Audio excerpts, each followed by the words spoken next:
Am I audible? Okay. Okay. Thank you. Hello, everyone. Welcome to live virtual revisionary classes from the Board of Studies. I am CA Kriti Chawla, and I will be taking up the topic on transfer pricing. So, for today, we have two topics actually. One is transfer pricing, and the second one is advance ruling. Before we actually get started, I'd just like to display that these are the topics that we would be covering for today's revisionary lecture. So, as far as transfer pricing is concerned, we shall be talking about all these eight topics. These are, although they look like eight topics, but this is entire transfer pricing, which I've actually clubbed onto these particular slides. And then we will be discussing through the end the topic on advance ruling. Before I actually get started with today's lecture, I'd just like to mention two things right here. The first thing are, the rules to this particular lecture. Um, we will be covering a lot of topics today. So if you have any doubts with respect to a particular topic, well, you could put in the doubt then and there itself. So either you could unmute yourself and put across your doubt, or you could just type it on the chat box right here. Alternatively, we also have the BOS portal, so you could actually put in your doubt on the portal itself, and I will be just going through the portal every now and then to see and look for your queries. So that's how queries will be taken up. Apart from that, these are, if you followed my lectures on transfer pricing at BOS itself, you know that these are the topics that I've covered in a very detailed manner, and for every topic we've discussed questions itself in those particular lectures. So what I'd suggest you to do is to also look at those particular slides, look at how we discussed every topic and the questions, how we've taken up questions in every topic. This is going to be a revisionary lecture, so I will be taking up the topics very quickly, and if you have any doubts, I'll be happy to take them then and there. We shall also dedicate about a few minutes after the lecture for your doubts. So if you have any query with respect to transfer pricing or advance ruling, I'd suggest that you could pose your query towards the end as well. So whatever you're comfortable with is what you can actually do.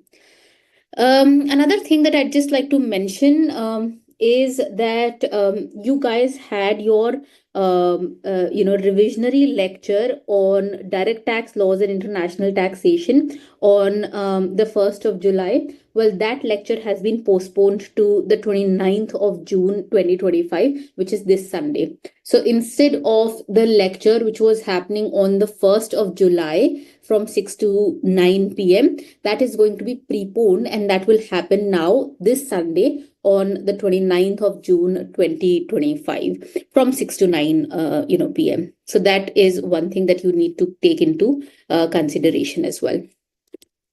Okay, so let's get started. As far as today's revisionary lecture is concerned, we will be starting up with a very brief overview of transfer pricing. So this is where we'll be talking about what was really the need to have transfer pricing rules, what was the problem because of which they came up with transfer pricing rules, and now what is the definition of transfer pricing. Then we will go into much more advanced topics, which are what are associated entities for the purposes of Indian transfer pricing rules and what are international transactions. Within this, we will also be covering questions and topics such as deemed international transactions. What I've done is throughout the entire slide, wherever I thought it was necessary, I've put in questions like these also. So these are questions from past papers and past year questions, whether it is the papers or whether it is the revisionary test papers, etc., whatever it is. But I've put in questions here as well throughout all the topics. So we will be discussing a few questions also onto those particular topics. After that, we will move on to a topic without which I don't think transfer pricing is complete, where we will be talking about the selection of transfer pricing methods. This is where we will be talking about the 6 methods under transfer pricing. After that, we'll be taking up the documentation for transfer pricing. So this is where we'll be talking about accountant's report, and you'll be talking about TP study and master file, local file, CBCR, etc. Then we will go on to dispute resolution, where we'll be talking about safe harbor rules, APAs, and we'll talk about secondary adjustment. And finally, we'll be talking about interest or a limitation of interest deduction rules, which are section 94B. So with every topic, I've tried to put in questions also from past papers, and we will be discussing those as well. Finally, we will be dedicating a few minutes through the end to the topic of advanced ruling. So that is really the agenda for today. If there is, although I've tried to cover most of the topics here itself, as far as transfer pricing is concerned, I think this is mostly the entire transfer pricing.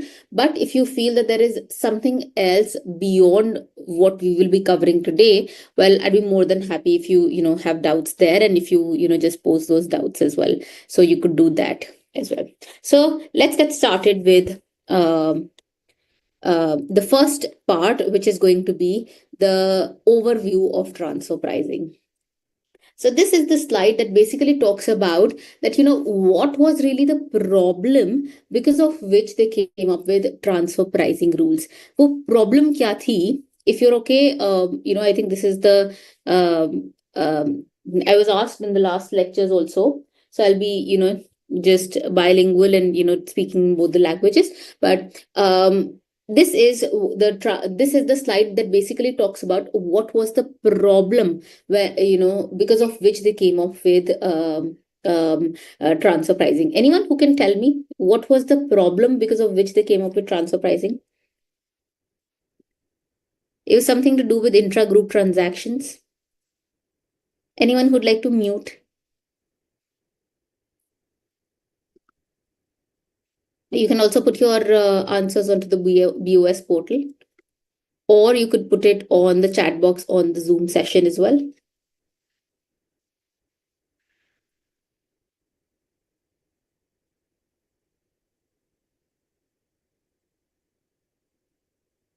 Okay. So, the problem was that when you talk about independent enterprises, when you talk about entities which are not related to each other, well, how would you calculate the transaction value for them? So let's say that, if I am transacting with another entity to which I'm not related at all, how would I transact with them? At what price? Well, the price is going to be, determined by market forces. It's going to be determined by demand and supply mechanisms, etc. As in, it's going to be determined at an open market price. But the problem is that when related parties or when associated entities, they transact between themselves, they are not necessarily driven by open market price. They are driven by, they are manipulated prices. They are driven by their common interest of, the group, etc. And that is really the problem with intra-group transactions. When I say intra-group transactions, I basically mean to say, transactions. When I say intra-group transactions, I basically mean to say transactions within a particular multinational group. When I say within a particular multinational group, it basically means, let's say, the transaction between two associated entities, a parent company and a subsidiary company, or a transaction between two different, subsidiary companies. So those particular transactions are transactions where the price is a little manipulated. So that is what we will be discussing today. So this is, the problem again, through the case study right here. Let's take up this particular case study. So in this particular case study, we have company F, which is, let's say, a company which is registered in India. The tax rate in India is 30%. Then we have company I, which is, let's say, a Singapore company, and the tax rate in Singapore is 17%. Now, what happens is, how the flow of transaction takes place is that company F is, let's say, a manufacturer, and they manufacture a particular commodity and they sell it to company I, and then company I sells the commodity through to a third party customer. So this is the flow of transaction for this particular purpose. Now, let's say that the cost of producing the or manufacturing the commodity for company F in India is, let's say, $1,200. I know this is dollars that we're talking about, but let's just presume any units right here, whether it is dollars or whatever it is basically. So let's just presume for ease that this is going to be $1,200. Now, company F decides to sell the goods to company I at $1,400 dollars. How is this price determined? Well, company F and company I, they are not related to each other. So they might have determined the price through open market conditions, through demand and supply. So they determined the price to be $1,400. So what is the profit in India? Well, the profit comes to $200. So this is the profit that we have in India, which is $200. What is the tax rate in India? It's 30%. So the tax comes to $60. So $200 of profit at the rate of 30% makes it $60 in tax in India. Now, this particular commodity goes to company I, as in company I purchases this particular commodity. Company F sold it at $1,400. So the purchase price for company I is going to be $1,600. The cost for company I, the cost for selling this commodity to the third party customer, etc., is, let's say, $100. And company I decides to sell the good to the third party customer at $1,600. So the profit in Singapore is going to be $100. Sale of goods $1,600, you cannot manipulate so much because this is an independent party price. Company I is not related to a third party customer. So again, they have decided $1,600 by means of the demand and supply mechanism that is operating there. So $1,600 less purchase price, less cost price, $100. So profit comes to $100 in Singapore. So $100 of profit in Singapore. The tax rate in Singapore is, we've presumed to be 17%. So it's going to be, $17 of tax in Singapore. So now, if you look at this particular transaction as a whole, what is the total tax which is being paid? The tax that is going to be paid is going to be $60 in India and $17 in Singapore, which basically becomes $77. So that is first part of this particular case study. Now let's change the scenario for this particular case study. Now let's presume that company F and company I, they are related to each other. What happens if they are related to each other? Well, they will be able to manipulate the price that is between themselves. They will be able to manipulate that particular price. So for the second part of this particular case study, we shall be relying on the red font, which is provided right here. So if you look at the red font, let's say, this particular cost, everything remains the same. Company F is a manufacturing entity. It is selling to company I, and company I is selling to, the third party customer. Everything remains constant. The only difference is that company F and company I, they are now related to each other. They are associated entities. Now, this $1,200 of cost will remain the same because this is a third party cost. But company F decides that, listen, I will sell the commodity to company I, but I don't want to sell the commodity to you at $1,400. I will sell it to you at, let's say, $1,300. Why do they decide on $1,300? Any idea? Third party transaction. Related party transaction. Yes. So That's absolutely, yes, it's a related party transaction. So, company F decides that, listen, if it is a third party transaction, if we were not related to each other, we would have sold the commodity to you at $1,400 because everyone is actually selling it at $1,400. But because now we are related to each other, company F and company I are related to each other, they say that let's, manipulate the price a bit. Let's sell it at $1,300, not $1,400. What will be the benefit? I'll tell you about the benefit in a while. But the benefit is that $1,300 is the sale price. Cost remains the same at $1,200 because this is a third party cost. The cost of producing the commodity, company F might have expended the cost, and this is a third party cost. You cannot manipulate a third party cost. You can manipulate only related party transactions. So this remains the same at $1,200. So the profit in India comes to $100 right here. So $100, we're looking at the red font right here. $100 of profit in India. It is taxed at the rate of 30%. So that becomes $30. Now, this commodity goes to company I. Company I, has a cost of $100. They purchase the commodity at $1,300 and they decide to sell the goods at $1,600. Now, if you see, $1,600 and $100 do not change. They cannot change because these are third party costs or these are third party sales. Company I is actually selling to third party customer. So this is $1,600 and it will always remain $1,600 because you cannot manipulate the price that you're charging from a third party. The third party will never agree to that kind of scenario. But you can manipulate this transfer price between company F and company I, which is $1,300. So now the profit in Singapore is $200. 1,600 less 1,300 less 100. That basically means $200 of profit. So $200 of profit in Singapore, taxed at the rate of 17%, is $34. So now, if you see that if the parties were related to each other, the total tax now is 64. 30 in India and 34 in Singapore, which becomes 64. So there has been a group tax savings of $13. And how were they able to reduce the tax?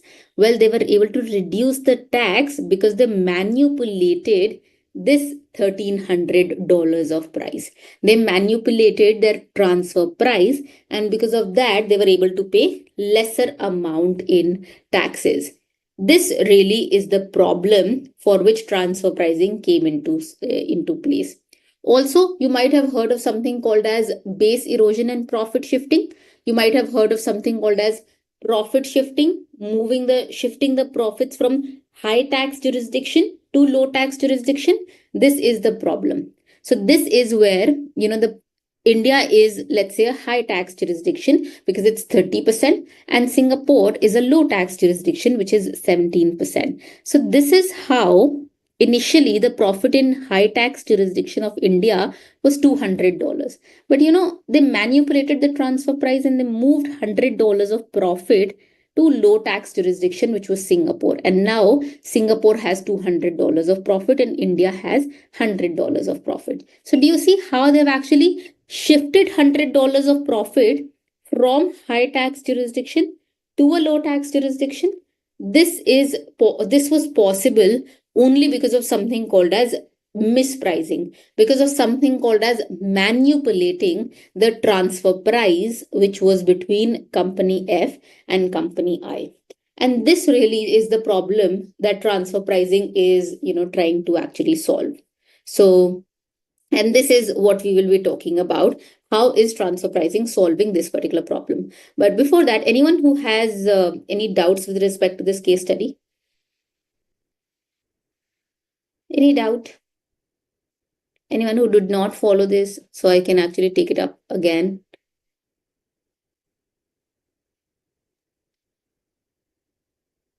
Okay, great.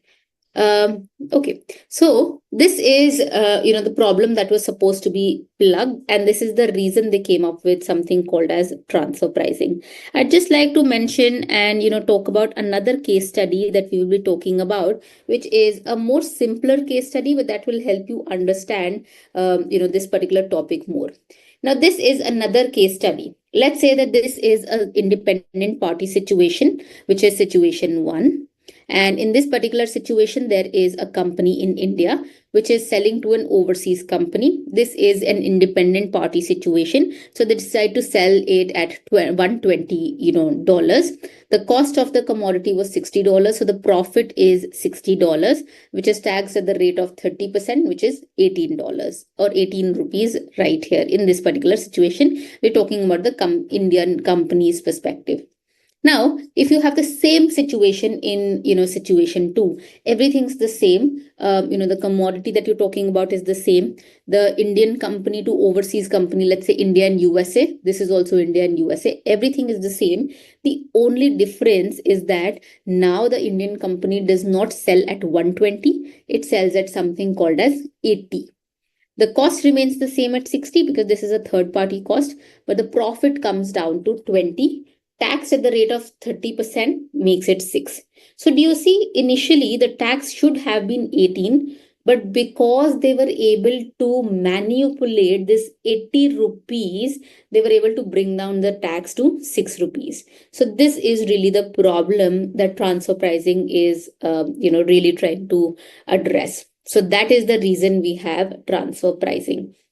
Now, this is the slide that says what exactly is transfer pricing.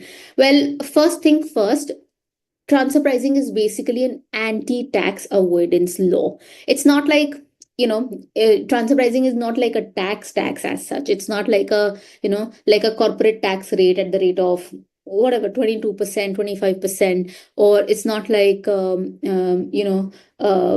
it's not like equalization levy at the rate of 6%, 2%. It's basically an anti-tax avoidance law. There was tax avoidance that was happening. We've seen tax avoidance here. We've seen tax avoidance that was happening here.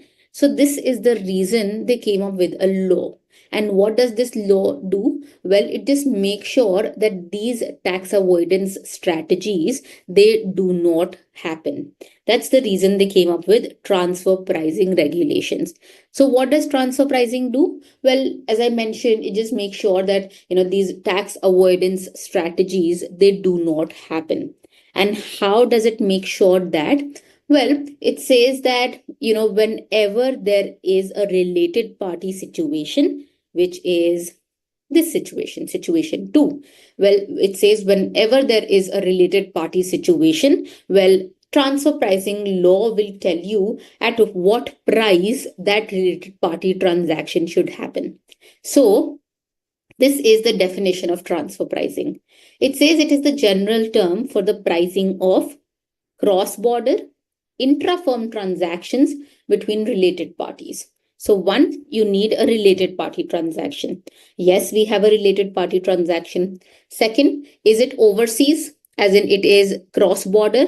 Is it international transaction? Yes, it is an international transaction because we have an Indian company and we have the subsidiary which is overseas, which is not in India, which is, let's say, in USA. So this is a cross-border transaction. Well, then what will be the price at which this transaction will happen? Well, in this particular situation, it happened at 80, but should it happen at 80? No, it should have happened at something else. What is that something else? That is what transfer pricing will basically tell us. So that is the transfer pricing law. So the point is, at what price should this transaction should have happened? It should not have happened at 80. How did they select 80? Well, 80 is, they've just manipulated the price, as such. They just said that, let's just not transact at 120, which is the open market price. Let's just transact at some random price, which is, let's say, 80. So what is the price at which they should have transacted? Well, they should have transacted at something called as the arm's length price. Now, what is the arm's length price? Arm's length price is very simple. It just means to say that, do you have an independent party situation? Are they transacting in comparable circumstances? If yes, then that is the arm's length price. So, saying that again, arm's length price is basically the price that independent parties are charging in comparable situations. Anyone who can tell me what is comparable situation, since this is a revision class? What is the meaning of comparable situation?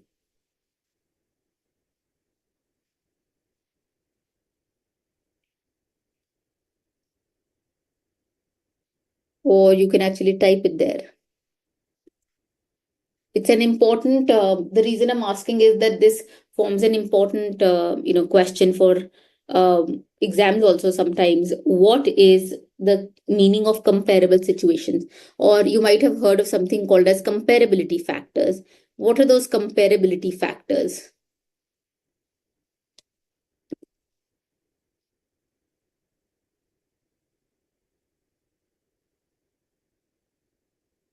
Anyone would like to unmute?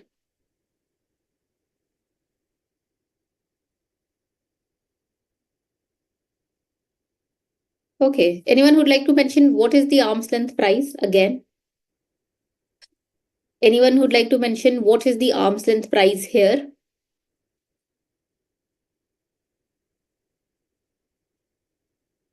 Okay. What is the arm's length price here?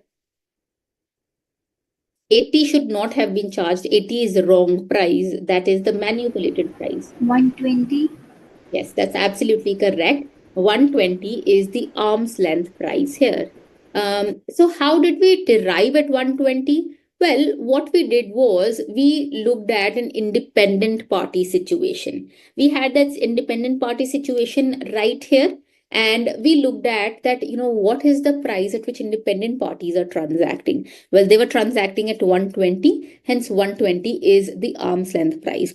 But for that, you'll have to make sure that, this independent party has charged the price in comparable situation. When I say comparable situation, it basically means to say that the type of the product should be the same. So if in this situation we're talking about, let's say Indian companies manufacturing pens, well, then here also the related parties are manufacturing pens. So the type of the product should be the same. And I'm writing them down on the chat box because this is, quite important. So the type of the product should be the same. The second thing is that, the economic circumstances should be the same. The economic circumstances in the sense that, if you're talking about the same jurisdiction, it should be the same jurisdiction right here. So if this is Indian company selling to USA, this should also be Indian company selling to USA. Can you compare India USA to India UK? Do you think that's a valid comparison? This is India US, this is India UK. Do you think that'll be a valid comparison looking at the economic circumstances of both the economies? No, it will not be. Hence, economic circumstances, should be the same. That's very important. And that's the second thing. What is very important is that the business strategies should be the same. When I say business strategies should be the same, I mean to say that, if this is a very well developed company, well, this should also be a very well developed company. Meaning to say that if this is, let's say, a company which has been in existence since 25 years, this should not be a startup company. So can you compare a startup company to a, like a 25-year-old company? No, you cannot do that. So if this is a well-established company, this should also be a well-established company. So that is what is, meant by, business strategies, etc. So you have to look at all these comparability factors so as to make sure that, you have to make sure that this comparison is a valid comparison. The next thing that you have to make sure is that, the FAR analysis is the same. What is FAR analysis? Absolutely. Someone just mentioned that, it should be like an apple to apple comparison. You cannot do an apple to orange kind of a comparison. That's absolutely correct. Then the next thing that you have to make sure is something called as FAR analysis, which is functions, assets and risk analysis. So, meaning to say that if this Indian company is a manufacturing company and it's actually manufacturing to the USA company, this should also be a manufacturing company which is selling to a USA company. You cannot compare a manufacturing company to a distributor company. Let's say that this is manufacturing and selling to USA. And if this is, let's say, a distributor company which is distributing to USA, you cannot compare these two situations because the price will actually differ. Then you cannot take 120 as the arm's length price. So you have to make sure that the FAR profile or the functions that are being performed by this Indian company, they are same to this particular, Indian company also. So that is something that you need to, make sure. And finally, you have to make sure the terms of the transaction. So, sorry, I think I just wrote it to someone else. The next is FAR analysis and then terms of the transaction, as in the terms of these two transactions should also be similar, then only you can compare these two situations. So you have to go back to your module, and you could go back to the slides also that I've shared previously, and just make sure that these 5 comparability factors are always there, so as to form a valid comparison. So you can take 120 as the arm's length price, provided that this is one, an independent party situation price, and second, that these comparisons are valid comparisons. These comparisons are something that you can make, then only you can take these two as a valid comparison. That's absolutely correct. I have answers right here. Delivery terms. Yes, that's absolutely correct. More than also, after the delivery terms, you have to make sure that, the terms of the delivery, sometimes you'll have to make sure that the credit period is the same, etc. Risk analysis is there, financial assessment is there, etc. So these comparisons will have to be, made. So after you know that what is the arm's length price, the next question is, where is the arm's length price coming from? Well, it's coming from a term which is called as the arm's length principle. Arm's length principle is like the international consensus for transfer pricing. When I say that this is the international consensus, I mean to say that, if you look at jurisdictions around the world, about 90% of the jurisdictions are actually following, or 90% of the countries are actually following arm's length principle. They also are following something called as the arm's length price. They also look for independent parties and look at the price at which they are transacting, and then only they conduct their related party transactions. So it's coming from something called as the arm's length principle. This is the slide that talks about the structure of transfer pricing provisions in India. And this is section 92 to 92F, which basically talks about transfer pricing provisions. So the entire transfer pricing regulation for India is provided in just these sections, which are 92 to 92F. Now, if you actually look at chapter 10, which basically contains sections 92 to 92F, chapter 10 says special provisions relating to avoidance of tax. So my question is, and this is a question that I've seen in the past also, why does chapter 10 not say that this is transfer pricing? Why does it say special provisions relating to avoidance of tax? Why not just say transfer pricing? Chapter 10, transfer pricing. Why say all this? Any idea? Can you give me a short form to this? There is a short form for this also. Have you heard of something called as GAR rules? Yes, ma'am. General anti-avoidance rules. Yes, that's absolutely correct. Now, if you look at this, this is called as SAR, Special Anti-Avoidance Rules. This is transfer pricing. This is called as,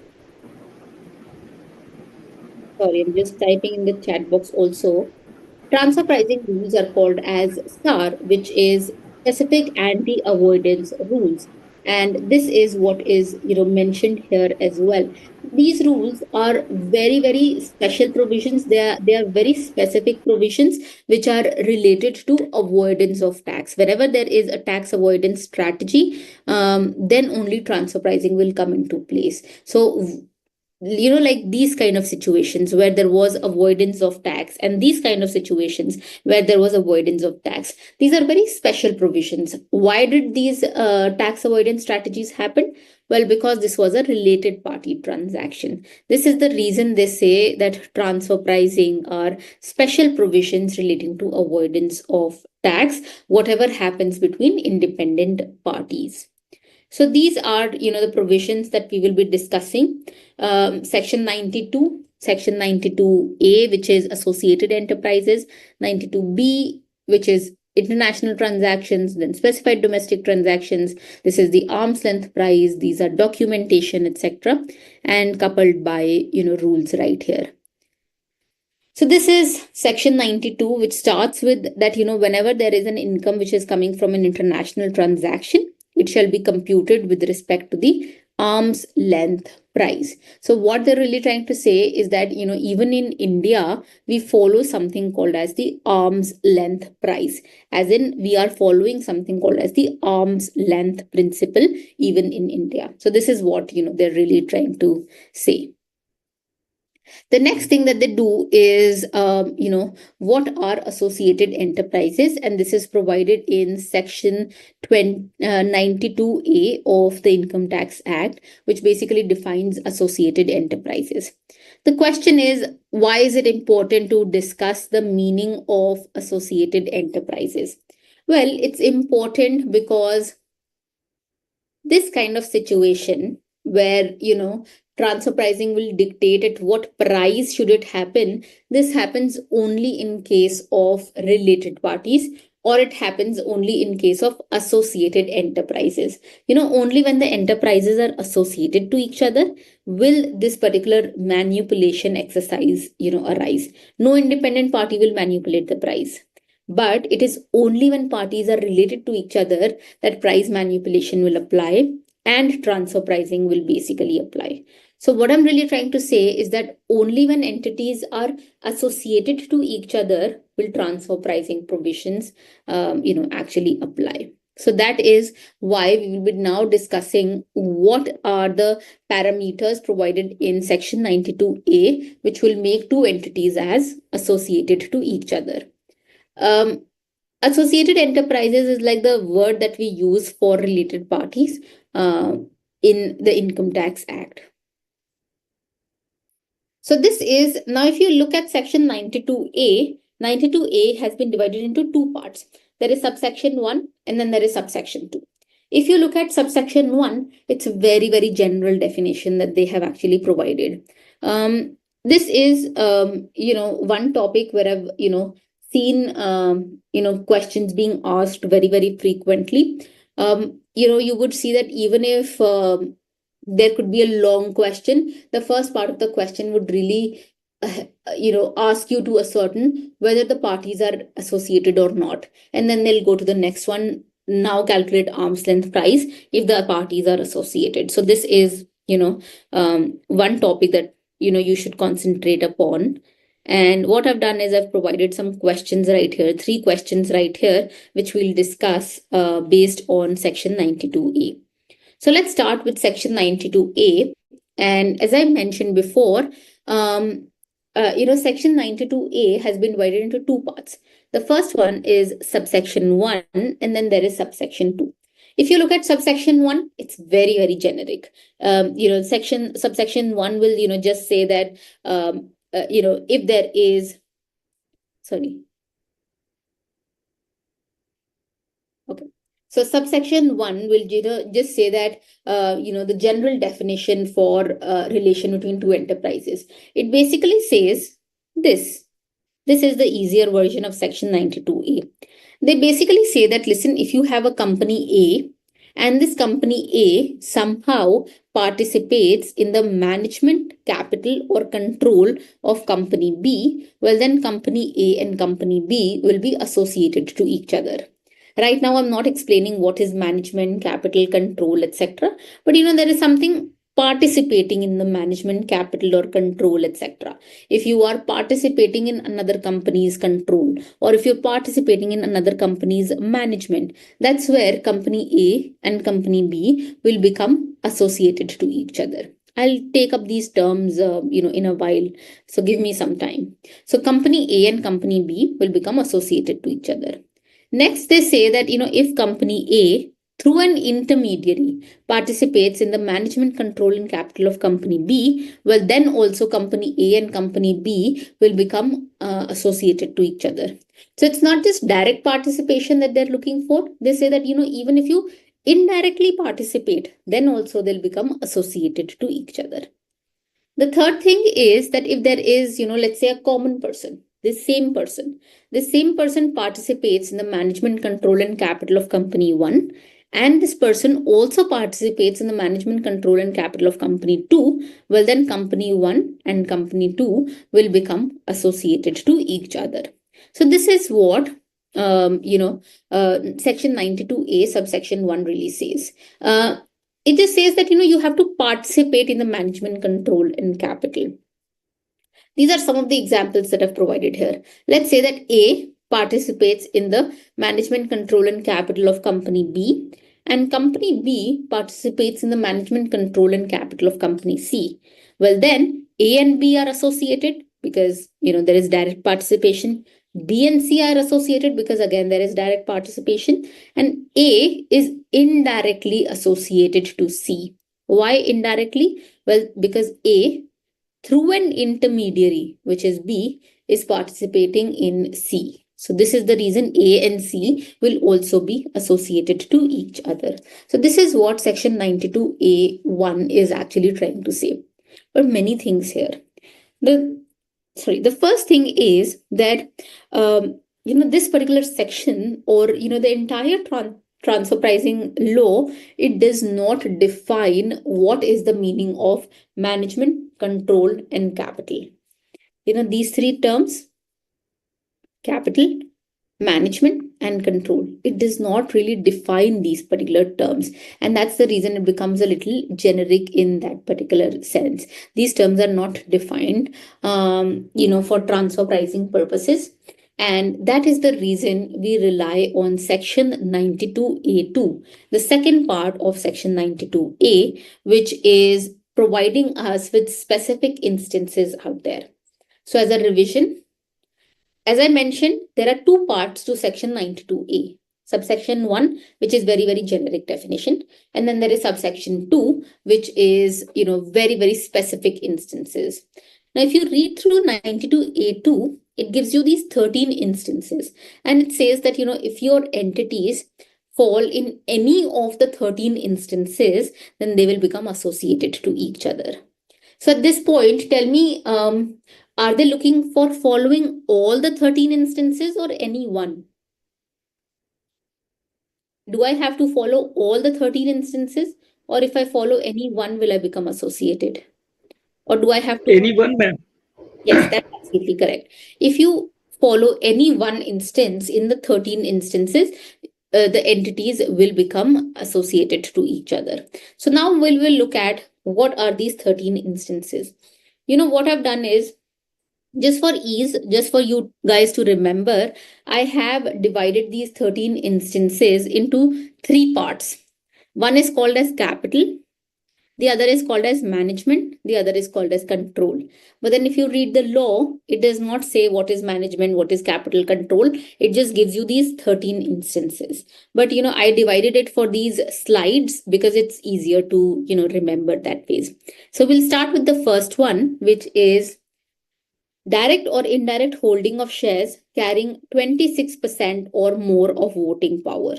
So they're basically trying to say is that if one entity carries or holds 26% voting power in another entity, they will become associated to each other. Now my question is, let's say there is company A. Company A is holding 28% preference share capital in company B. Do you think company A and company B will be associated? A holds 28% preference share capital in company B? No. Yes, that's absolutely correct. Why do you say no? Uh, the management control is mostly depending upon the equity shareholders, and Yes. preference shareholder are not that much control the management activity as compared to the equity shareholders. Yes, that's absolutely correct. That is because, when you talk about, when you see the law, it says, voting power. Now, preference share capital does not come with voting power. Voting power is holding of equity share capital. And this is the reason it is not going to be associated on holding of preference share capital. Second thing that you have to remember is that the law says 26% or more. So even at 26%, and I've seen, questions in the past, they will confuse you with these kind of things. The question will not directly tell you 48%. That's very easy. But the question will tell you it holds 26%. Now, at 26%, are they associated or not? That is what you need to, ascertain. So at 26%, they are associated. 27% they are again associated. So this is what they're actually looking at. Now the next one says that even if it is the same person who is holding, I have provided this example here. You can look at this particular example, and this will give you the answer. This is the next one, which says that if there is same person and this person holds 40% in X Limited and 40% in Y Limited, well, then also X and Y will be associated to each other. But again, this is 26% or more. So instead of 40%, if it was 26% and 26%, then also X and Y would be associated to each other. But if it was 25% and 25%, then they are not associated to each other. So this is the percentage, that you need to keep in mind for the purpose of this example or this particular provision. The third provision, my next question to you guys is that let's say that, we're talking about the year 2024-25, which is obviously ending on 31st March 2025. October of 2024, I'll actually write it down also for you guys. So October of 2024, company A was holding, let's say 72% equity share capital in company B. And on 31st of March 2025, which is the year ending, it was actually holding 21% equity share capital in company B. Now, do you think company A and company B are associated? Because on Yes, year ending, yes, ma'am. It's talk about at any time during the previous year. yes, that's absolutely correct. Yes, ma'am. Yes. Yes, that's absolutely correct. They will be associated to each other because the law says at any time during the previous year. So we just not are looking at year end. We will look at throughout the entire year whenever they become associated. At any one point in time, also if they've held more than 26% or 26%, they will become associated to each other. So you will find a lot of questions, on this particular thing also. If you look at the past questions, if you look at the RTP, you'll find a lot of questions on this particular aspect also. So keep this in mind. The next thing is provision of loan, which is this particular law right here. If one enterprise advances loan to the other enterprise of an amount of 51% or more of the book value of total assets of the other enterprise. So it basically means to say that, listen, if you have one enterprise and it holds or it gives a loan to another enterprise, how much loan? 51% or more. How? 51% of what? Well, 51% of book value of the total assets. That is what they're actually looking at. Now, remember the percentage. At 51%, loan of 51% means that they are associated. Loan of 52% means that they are associated. So this is what you need to keep in mind. Yes, and the second thing that you need to keep in mind is that this is book value of the total assets. Now there will be questions right here, and I've seen a number of questions, in past year papers. They will give you two values. They will give you the book value, and they will also give you the market value. Now a lot of people think that we are talking about transfer pricing rules. I'm sure it is market value, but no, this is book value of the total assets that you have to take into consideration. We will talk about another, a question right here. I don't want to break the surprise for you guys right now, but if you see market value, and this is book value of assets. So what you have to take into consideration is the book value of, the assets. And what you have to take into consideration is that 51% also they will become associated, or obviously at 53% they will become associated. Any questions here? Guys, am I going too fast? You can tell me. I will slow down. But since this is a revisionary lecture, I just presume that, you guys know the law. And Yeah, this No, speed is man, fine. speed was a good. Yeah, it's a good speed only. It's okay. Okay. Thank Even you. some faster will be good. I'm okay to take it faster, but No, okay. no, no, no. This speed is fine, ma'am. Okay. Yeah, let's Okay.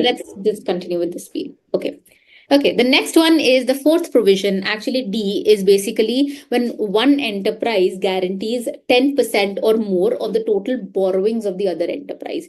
Now, here also, there are obviously examples here. These are the same examples that we have discussed in the transfer pricing lecture itself. Sorry, when we were doing all these provisions in detail. But what at this point, what you have to remember is that again at 10% they will become associated. At more than 10%, obviously they'll become associated. What they're actually talking about is the total borrowing of the other enterprise. And what you have to take into consideration here, what you have to remember is that at any point, if it was more than 10% or if it was 10%, a lot of times it happens that this particular amount was repaid, and then final amount was actually less than 10%. Now at this point you have to see that if any point, if because this particular provision, if at any time during the previous year, this is applicable for all the 13 clauses right here. So even if at any point it was less than, let's say, 10%, let's say at some point in time it was 5%, and then it became 10%. So that will also make associated enterprises. So you have to understand that this is also applicable at any time during the previous year. Ma'am, is that including short-term borrowing and long-term borrowing both? Yes. Total borrowings.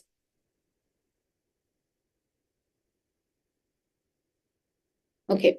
The next set of clauses, the fifth and the sixth one, which is E and clause F, they basically talk about appointment, provisions. Now, this is where you have to remember that if one enterprise appoints more than half of the board of directors in the other enterprise, then they will become associated to each other. So now, first thing you have to remember is that they're talking about board of directors.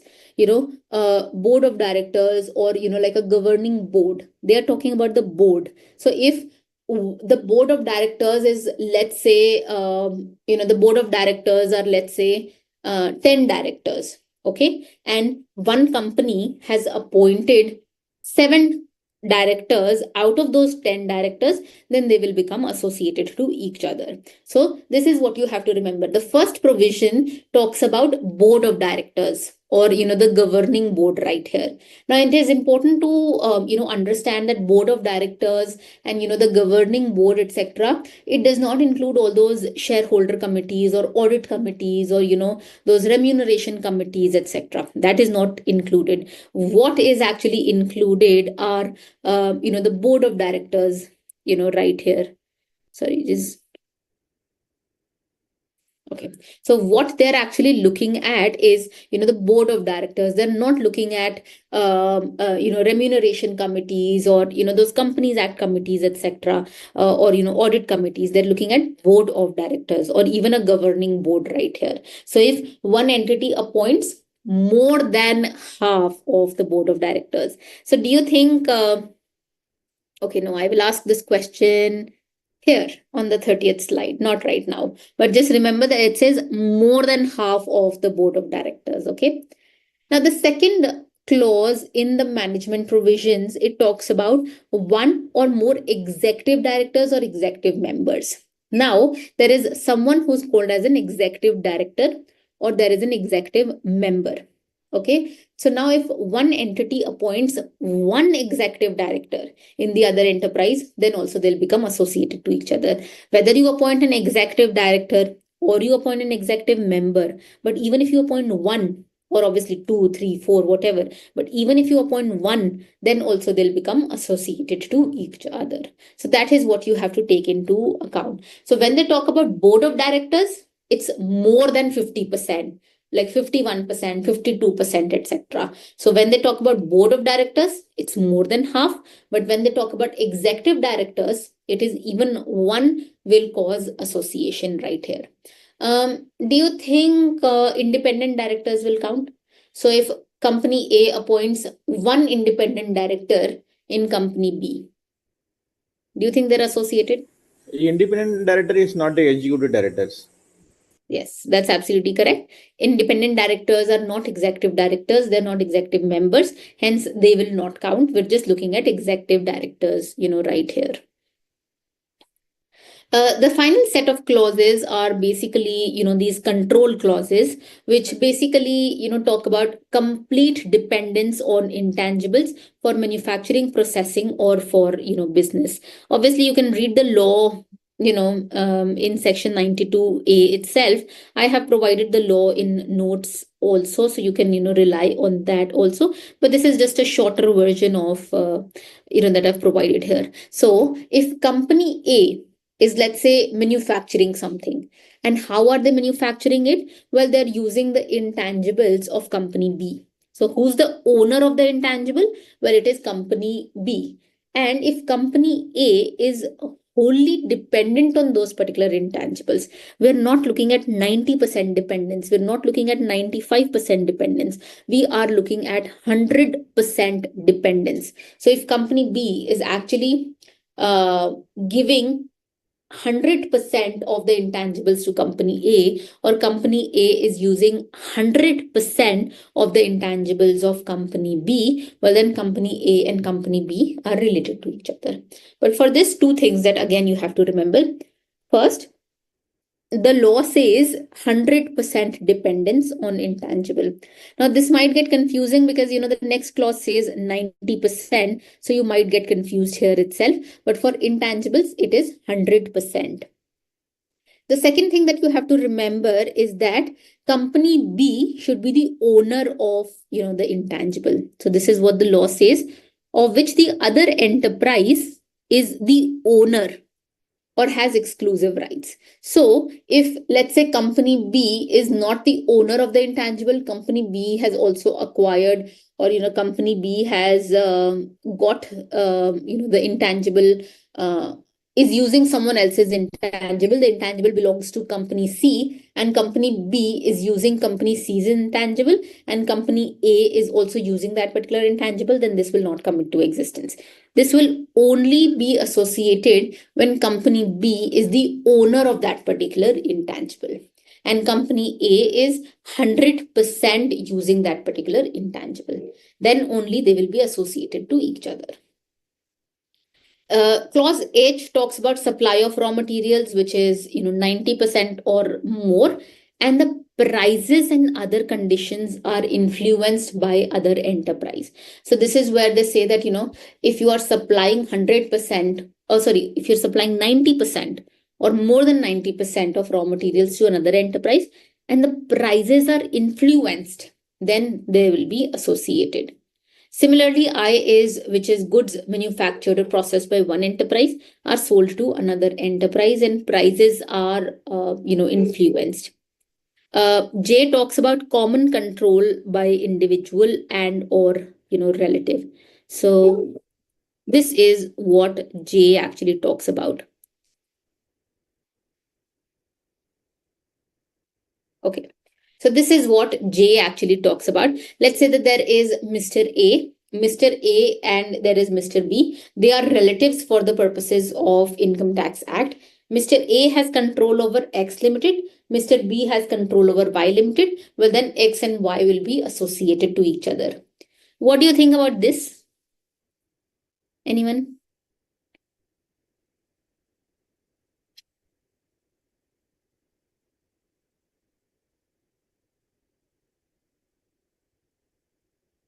Yes, that's absolutely correct. They will be associated. Why will they be associated? Because the managing director is controlling a company. The managing director's the managing director's relative daughter is holding another company, which is 50% of shares in another company. Well, then they will be related parties by virtue of J, which is common control by individual, which is the managing director, and the relative, which is the managing director's daughter. Similarly, even for HUF, they say that if there is common control. So if HUF is controlling A Limited and the member of the HUF, or the relative of the member of the HUF is controlling B Limited, then also A and B will be associated to each other. How? By virtue of K. Then they say that if it is AOP BOI, then 10% or more interest will be association. M says that relationship of mutual interest, but nothing has been prescribed as yet. So we will just go by all these clauses that have been, mentioned right here. Now I have some questions which are, questions from the past. So let's look at the first one, this one. And this is, all the figures are in INR.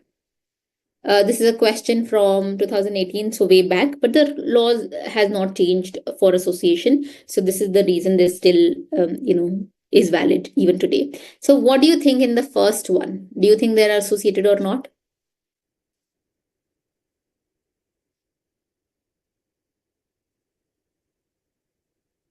This one.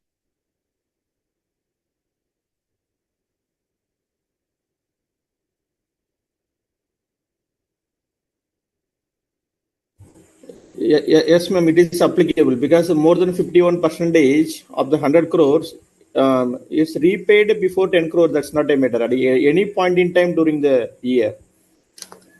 Yes, that's Yes, absolutely. ma'am, it was associated. Yes, that's absolutely correct. They are associated. Now, I'd like to tell you there are two things again in this particular question that you need to keep in mind. The first thing that you need to keep in mind, as I mentioned before, is book value of asset. So we will look at 100 crores. We will not look at 150 crores because the law says book value. It does not say market value. The second thing that you have to take into consideration is this repaid of 10 crores before 31st of March. It does not matter because we're looking at any time during the previous year. So whatever repayment happened, did happen, whatever happened, we're not looking at that because at one point in the year, it was, 100 crores. So now if you have advanced a loan of 51% or more, they will become associated. So you will test 53 crores as against 100 crores. This is going to be obviously associated because it is more than 51%. Okay, the next one. Do you think they're associated? No, ma'am, it's equal to 50%. The law says is more than 50%, half. Then only it's association will apply. Yes, that's absolutely correct. They are not associated because the law says more than half of the board of directors. So if they are holding 50%, that means that they are not associated. So it is only when they are holding more than 50%. In this case, the board of directors is 4 and they're appointing 2, which is 50%. So no association. Okay, the last one.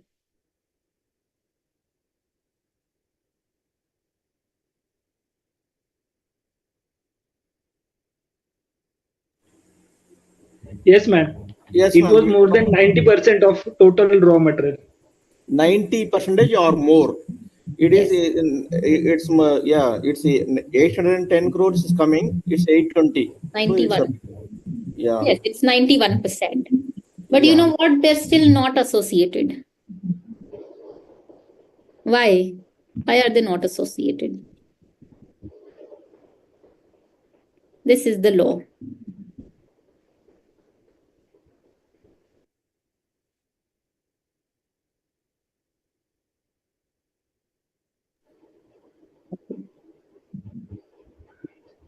Due to This, market conditions? yes, that's absolutely correct. This is the Okay, ma'am. law. So this is because it's not just, the law is not just looking at 90% or more. 90% is satisfied, but then it also says and these other conditions or the prices, they are influenced by other enterprise. But in this situation, how is the price dependent? It is dependent upon market conditions. It is not influenced by the other enterprise. They are determined by market conditions, and this is the reason they are not associated. So this is something that you need to keep in mind. So the law says 90%, and so there is and right here, they're influenced by the other enterprise. Yes, ma'am. Correct. Yeah. Ma'am, it's mean that the both our conditions will be satisfied that the 90% and market it means the influence are not there. Yes, yes. So two Okay, conditions okay. that you have to see, 90% or more. I think 90% is satisfied because this is 91% point 91 point something percent. The second condition also you have to satisfy that the price should be influenced by the other enterprise. That the price is manipulated by the other enterprise. But in this one, they're clearly saying that the price is influenced by market conditions, so they cannot be associated. Okay. Okay. Okay, the next one is section 92B, which is, the meaning of international transactions. And I can tell you that it is almost all the transactions that are covered as international transactions. So whether you're looking at, tangible property transactions, whether you're looking at intangible property, and for intangible property, the definition is also provided by virtue of explanation to section 92B. You should look at that also. Now, there was a point in time that, they did not have a very extensive definition of international transactions, but, in 2012, they came up with retrospective amendment, and they said that, even capital financing, like advance receivables, payables, borrowing, lending, all these will be international transactions, provision of services. Then they said that even business restructuring transactions, these are all, going to be considered as an international transaction. So I've provided the definition here, but what is very interesting is this particular concept, and you could be given a case study. I've seen papers where there are case studies that are actually provided, and you need to identify whether there is a deemed international transaction which is applicable or not. So this is the reason we will look at this particular diagram to identify and to understand what exactly is the meaning of deemed international transaction. I have provided the definition here. This is exact definition which is provided in the law. But then I would, because this is very confusing, so I would advise you to go through this first, and after you understand this particular diagram, then you read through deemed international transaction. So let's say that in this particular case study, they basically say that there is a foreign enterprise, and this foreign enterprise is associated to this Indian enterprise. So the point is that because if these two entities, they transact between themselves, then obviously transfer pricing provisions will apply. Why? Because one, they are cross-border transaction. This is foreign and this is Indian. Second, they are a related party transaction. Why? Because the case study says that this is associated to this particular Indian enterprise. So if they transact, then transfer pricing provisions will apply, and they'll have to calculate the arm's length price, and they'll have to do all the compliances, etc. So what they do is they plug in an unrelated party here. They've put an unrelated party here. What is the benefit? The benefit is that now this Indian enterprise will transact with this unrelated person. And if someone transacts with an unrelated person, obviously transfer pricing provisions will not apply. So Indian enterprise transacts with this unrelated person, and all the price at which they transact, what is the price, what is the term and condition at which they transact, etc., that will be determined by this foreign enterprise. So it's more like, that these two parties are transacting, but just for their purpose, they have put in an unrelated person right here. If this is the situation, then the transaction between this Indian enterprise and this unrelated person will be called as a deemed international transaction. I mean, we know that this should not be an international transaction. We also know that this is an unrelated party, but because they were transacting in a way that they were circumventing the law, etc., this is where the Indian transfer pricing rules, they say that no, even this particular transaction between the Indian enterprise and the unrelated person will be called as the deemed international transaction, and all transfer pricing compliances will now apply. So this is called as the concept of deemed international transaction.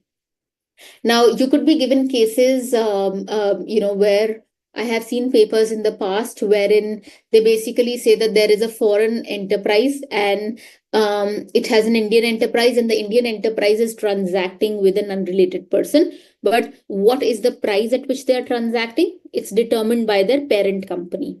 So let's say this is the parent company. This is the subsidiary in India. They say that the subsidiary in India is actually transacting with an unrelated party. But what is the price at which the subsidiary is transacting? That will be determined by the foreign associated enterprise, or it will be determined by the parent company of this Indian subsidiary. That is where you know that maybe there is a deemed international transaction. Because why will it be that the parent company is determining the price? Well, that is because this is a deemed international transaction. So it's not just two things again that you have to take into consideration. It could be that the terms of the transaction are determined in substance between the other person and the associated enterprise. So what the law is really trying to say is that it could happen, one, that the terms of the transaction are determined between this other person and the associated enterprise. What do you think can be the terms of the transaction, which are in substance, as in which are very, very important? Terms of the transaction. I think the first term of the transaction is basically price. If these two, they determine the price of this transaction, then they will be associated. What else do you think are the terms of the transaction that are very, very significant, that can have an influence on the price? The quantity, Okay. which are the Because quantity can give you a quantity discount, and that can have yes, ma'am. price. Anything else? Anyone? Do you think credit period? Do you think credit period can influence the price? Credit period, financing terms. Yes, that's absolutely correct. So they can also influence the price. So what I'm really trying to say is that if the question says that, they're not determining the price, but, they are determining the credit period, or they're determining the quantity discount, etc., then also it could be a deemed international transaction. Because again, the law says terms of the transaction are determined in substance. It does not say price is determined. It just says terms of the transaction are determined in substance. The second thing it says that there exists a prior agreement between other person and associated enterprise. So if they're not determining the terms, but there is also a prior agreement between this enterprise and this enterprise, then also they can be associated. So there are two things that you have to, determine. One, whether they're determining the price, or, the financial arrangement, etc., whatever that is being determined, or there is a prior agreement out there. So let's say that this Indian enterprise and the unrelated person, they are supposed to transact in October of 2024. But before they actually transact, in May of 2024, there was already an agreement between this and this enterprise. Well, then also these two will have a deemed international transaction. So that is the meaning of deemed international transaction. These are, more like tax, avoidance strategies, just to make sure that transfer pricing provisions do not apply, and you have to pick up those particular, transactions. Now, what happened was, because there was a lot of circumvention to this, they came up with an amendment by the Finance Act of 2014, and the amendment said that, even if this unrelated person, this particular person, even if this particular even if this unrelated person is in India, then also this is going to be a deemed international transaction. How? Well, let's say that this is a foreign company. The foreign company holds Indian company, 100%, subsidiary, and the Indian company actually supplies some goods to a non-AE, some unrelated party. Now, what is the price at which the Indian company is supplying goods to this non-AE? Well, for this particular price, there is already a prior agreement between EFCO and this particular non-AE. So what do you think is the deemed international transaction here? Between whom?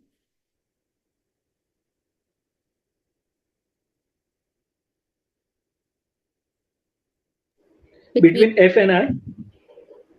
F company and I company, it will be deemed supply. No, F and I are as it is related to each other, because F company holds 100% in I company. So they are as it is related to each other. But non-AE to Indian company. yes, non-AE to the Indian company. This is a deemed international transaction, because the Indian company is actually supplying goods to the non-AE. So you might say that, listen, they are supplying goods to non-AE. How can they be international transaction? Because they're not related to each other. Well, that is whole point of deemed international transaction, that the I company is supplying goods to a non-AE. But what is the price at which they are supplying? That is determined by F and non-AE put together. So it's more like, that these two are transacting between each other, but they're just giving the impression that, this non-associated entity are actually transacting. But what is the price at which they're transacting? Well, this non-AE is non-existent, because it's more like F company and non-AE deciding, the price out there. So that is, I company and non-AE, they become a deemed international transaction. So now the next thing is that, first thing was non-AE. So then also this was, non-AE. So then also they said that this cannot be an international transaction, but this is where they said that, no, even if it is a non-associated entity, still this is going to be a deemed international transaction. The second thing that you could argue is that this is an Indian company, and ICAI is also an Indian company. So how can a transaction between two Indian companies be a deemed international transaction? I mean, you're saying international. How can a transaction between I company, Indian company, and non-AE, which is also an Indian company, can be a deemed international transaction? This is where the amendment came in, and the Finance Act 2014 amendment says that no, even a transaction between two Indian companies can be a deemed international transaction. So if you read the law, it says, irrespective of whether such other person is a non-resident or not. So this situation of deemed international transaction will apply irrespective of the fact whether this non-AE, this other person, whether this is outside India or in India, it does not really matter. So that is where Finance Act of 2014, they expanded the scope of deemed international transactions. So even two Indian companies can have a deemed international transaction. So if the question says that, the other party or, the non-associated entity is an Indian company, don't get confused. Even then it can be a deemed international transaction. Yes, ma'am. That the logic is clear, but that the non-AE, in fact, on behalf of a Indian company, it is selling in terms actually. So the resident concept is correct only, Yes. logically correct. Yeah. This was, the GlaxoSmithKline case. No, that was for specified domestic transactions. But that's where they came up with this particular, amendment. Okay. The next topic that we will be discussing, again, something which is very important, something which is, I don't think transfer pricing can uh, be without this particular topic. This is going to be on, the methods altogether. So as far as, the methods are concerned, we have divided the methods into two, which is the traditional transaction methods, and then there are these transactional profit methods. When you talk about traditional methods, these are price-based methods. So, you'll talk about COP, which is more talking about the price. If you talk about resale price method, again, it's talking about the resale price. If you talk about traditional methods, they're talking about, again, the price, which is basically the cost right here. So these are more price-based methods. They're called as traditional transaction methods. They're also called as direct methods. And, everything is provided on the slides here. They're called as direct methods because, the comparison is far easier because they are more based on price out there. And then there is transactional profit methods, which is the TNMM because it talks about, the net margin. And then there is, the profit split method, PSM, which talks about, again, the profit split. So these are more transactional profit, methods out there. So these are the 5 methods which have been provided by, the OECD. If you read through the OECD transfer pricing guidelines, they will just talk about these 5 methods. But if you read through the Indian transfer pricing guidelines, they also have a 6th method, which is called as, the other method, which is provided in Rule 10AB. We'll discuss this also. Just remember that, this other method, it is also called as the 6th method, in transfer pricing. Now, there was a time, and this is also where I found one question. I think this question was not many marks. It was just a very, very small question, but nevertheless, you should know.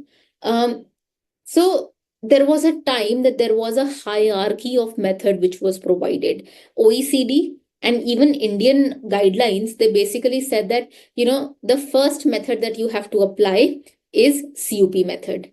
If COP method is not applicable, then you apply RPM. If RPM is not applicable, then you apply CPM. If CPM is not applicable, then TNMM. And if TNMM is not applicable, then you apply PSM. So what I'm trying to say is that there was a hierarchy of method out there. First is COP, last is PSM. But this hierarchy of method has now been removed. I'm saying this again, we do not have hierarchy of methods now. What we have is a very, very different concept now. Can anyone tell me what is the concept now? We don't have hierarchy of methods. We have another concept. It's called MAM. Market to market. This one. Most appropriate method. Now what we have is something called as the most appropriate, method. So we have Rule 10C, which basically says that now we don't have the concept of hierarchy. We have the concept of most appropriate method. Most appropriate method basically means that, just look at the facts and circumstances of your case. And according to the facts and circumstances of your case, you will be able to determine whether you want to apply, COP, or you want to apply TNMM, or you want to apply CPM, etc. So these are going to be dependent on, facts and circumstances of your case, whether it is going to be CPM or, TNMM or whatever it is. But it is not going to be a hierarchy that we have. Is this kind of question. This was January 2021, but I've seen this question asked a number of ways around. So these are the kind of questions that they now ask.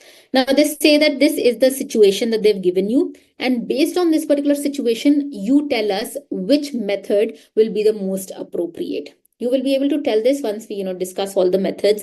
We'll come back to this particular question. But this is the concept that we have now. We have the concept of most appropriate method. Look at the facts and circumstances of your situation, and according to that, you will be able to judge whether it is, CPM or whether it is CUP or TNMM that will be best suited to your facts and, circumstances. So that is what we will be, discussing now. But just remember that the hierarchy is not there. So we'll start with, the first method, which is the comparable uncontrolled price method. CUP method is very, very direct method. It just says that, look for an independent party and copy paste that price to your price. So that's what it basically says. Look at an uncontrolled price, as in look at an independent party situation. What is the price at which independent parties are transacting? Is it comparable? Yes, it is comparable. Then just adopt that particular price as the CUP price. So in this situation, we said that 120 is going to be the arm's length price. How? Well, because what is independent parties charging? 120. Do you think these are comparable? Yes, this is comparable. How do we say that these are comparable? Well, we looked at those 5 comparability factors. Are they satisfying those 5 comparability factors? If yes, well, then you can just copy paste 120 as the arm's length price using the CUP method. That's what CUP method basically says. It is the most direct methods, and it is very quite preferred by everyone globally because it's very, very direct in application. Now, as far as CUP method is concerned, there are 2 CUPs that are available right here. There's something called as external CUP, and then there is something called as internal CUP. Anyone who can explain what is external CUP? Because this is very easy. What is external CUP?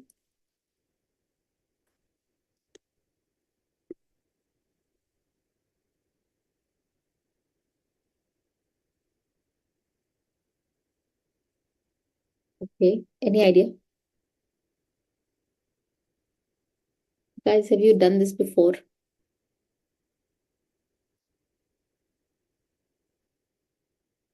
Okay, so let's say, what exactly is external CUP? External CUP, let's take this example. Let's say that we have an associated entity. Okay, so we have an associated entity, and this associated entity is, let's say, selling unbranded Colombian coffee beans to another associated entity. The reason that I'm talking about something which is very, very specific, there's a reason for that. So AE1 is selling AE2, they are selling unbranded Colombian coffee beans. Now we're confused. This is a controlled transaction. This is a related party transaction. Now, how should I prove that this related party transaction is at arm's length? What I do is I look at another independent party transaction. So I find out that there is an independent party, and this independent party is also selling unbranded Colombian coffee beans to another independent party.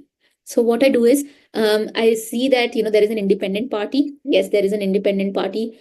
Are these 2 things comparable? Yes, they are comparable because this is also unbranded Colombian coffee beans.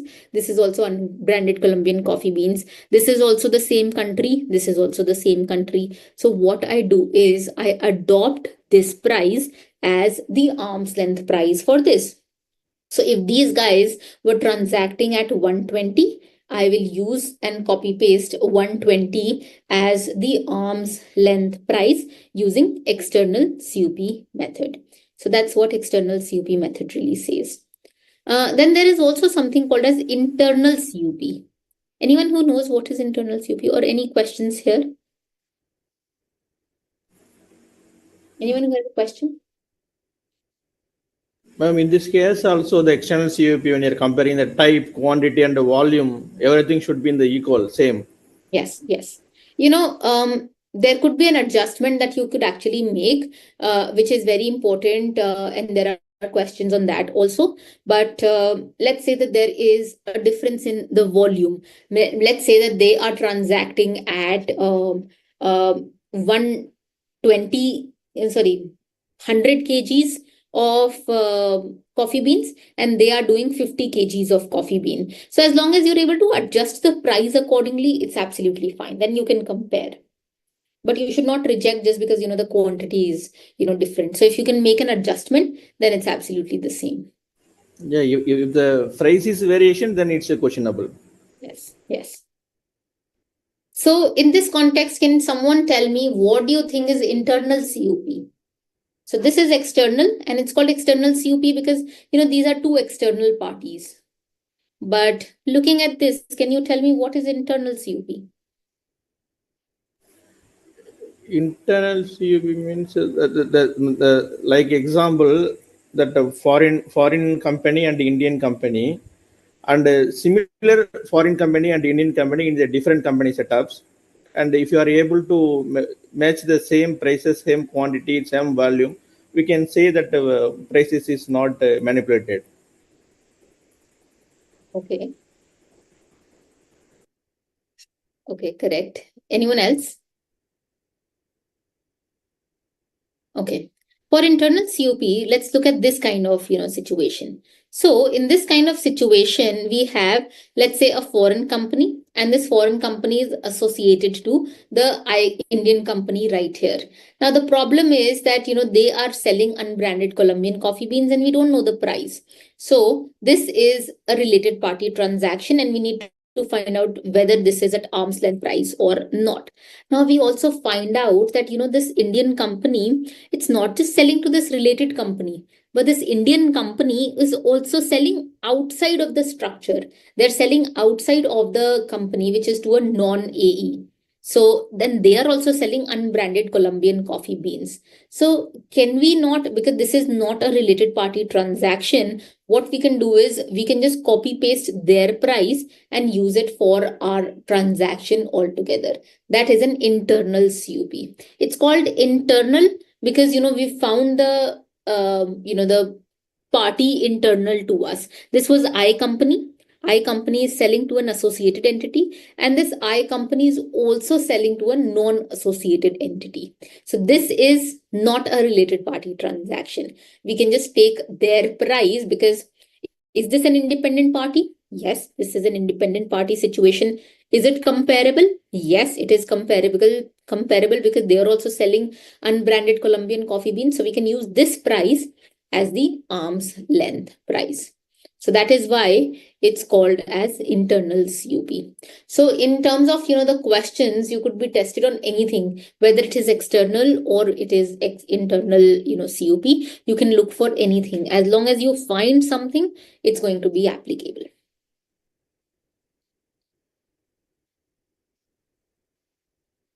The next method out there is the resale price method. Now, the resale price method, you have to remember, is applicable for traders and distributors. What are these people who resell? The method itself says resale price or reselling of something. So who are these people who resell? Well, these are distributors and these are traders. So the moment you see that there is a question which says that this is a distributor that we're talking about, or this is a trader that we're talking about, and they're reselling their commodity, then you know that what kind of method will be applicable. It is going to be the resale price method which will be applicable. This is the reason I said that now transfer pricing is based on facts and circumstances. These are the facts and circumstances. If your question talks about facts and circumstances, talking about traders and distributors and resale price and reselling the commodity, well then resale price method will be applicable. So when does resale price come into existence? Let's say that there is a parent company right here. The parent company is selling the commodity to the subsidiary company, and the subsidiary company sells the commodity or resells the commodity to the end customer. Let's take this example of L'Oreal. L'Oreal USA as a company, they come up with, so many products altogether. Let's talk about a shampoo right here. So L'Oreal USA has a shampoo, and L'Oreal USA wants to sell the shampoo in India. So what does it do? Well, L'Oreal USA will sell the shampoo to L'Oreal India, and that's a related party transaction. And L'Oreal India will not do any major value addition on this particular commodity. It's not going to do anything to the commodity. It will just sell the commodity to the end customer in India. So this is resale that is happening of that particular shampoo. This is called as the resale price method. So how will resale price method be applicable? Well, let's say if L'Oreal USA sells the shampoo to L'Oreal India at, let's say, 75 rupees. And then this particular Indian company sells it to the end customer at 100 rupees. Now we need to substantiate that this particular related party transaction between the parent company and the subsidiary company, this is at arm's length price. This 75 rupees is at arm's length price. How will we substantiate that? Any question? Any answers? How should we substantiate 75 rupees?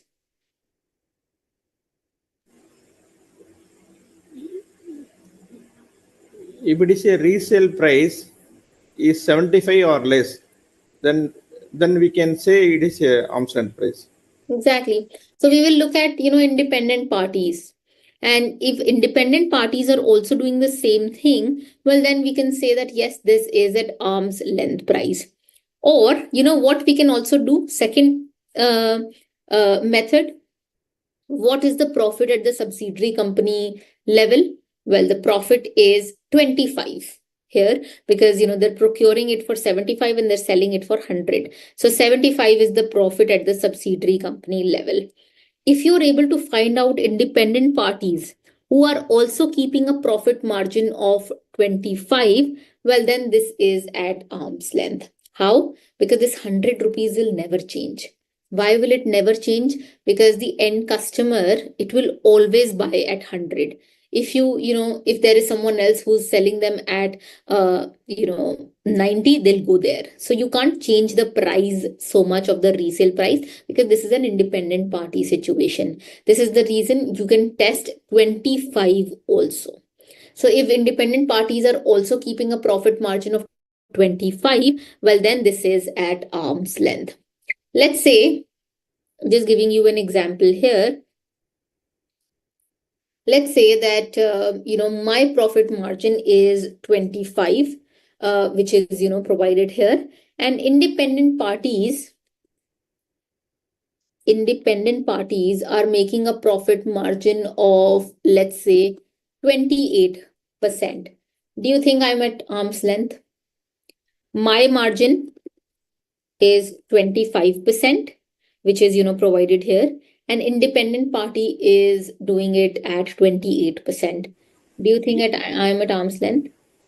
Yes, ma'am, because the 3% is deviation is there, no? Okay, 3% is deviation is there. What if Because independent party is doing it at 31%?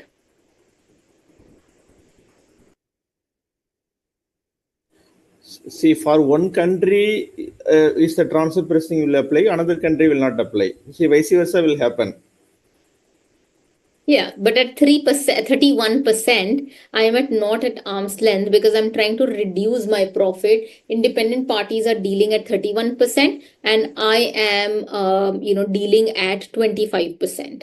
So I'm not at arm's length in that particular sense.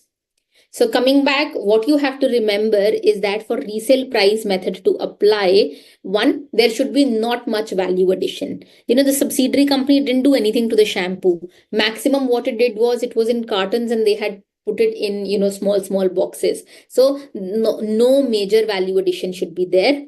There should be no intangible assets. And this is for traders and distributors. Another thing that you have to remember is that the parent company sold it to the subsidiary and the subsidiary sold it to the end customer. If this was a parent company selling to subsidiary and subsidiary also selling to another subsidiary, then resale price method is not applicable.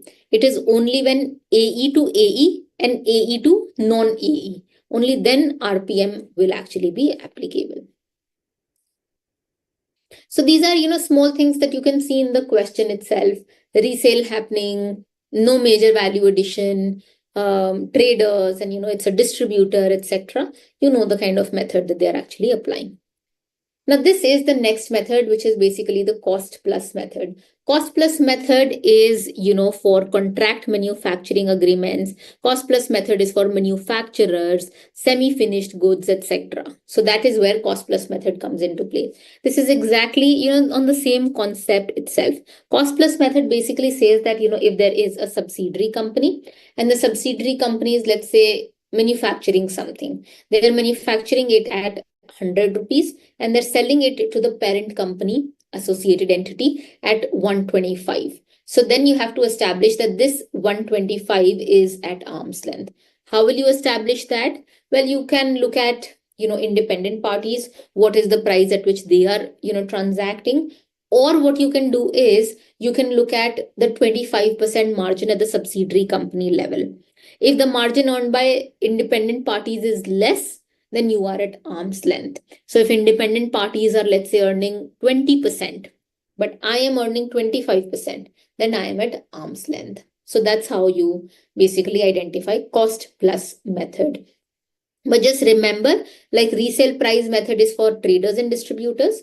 This is for, semi-finished goods and contract manufacturing, etc. Those kind of situations, manufacturing basically. Ma'am, one thing, please repeat, ma'am. If it is an independent party, it's a example, the cost plus the subsidiary company is giving the cost is 100, 125. If it is an independent party is giving 130 rupees, what is the case, ma'am? If it is a 120, what is the case, ma'am? Please explain that alone. So let's look at it, from the profit margin, situation. Situation one.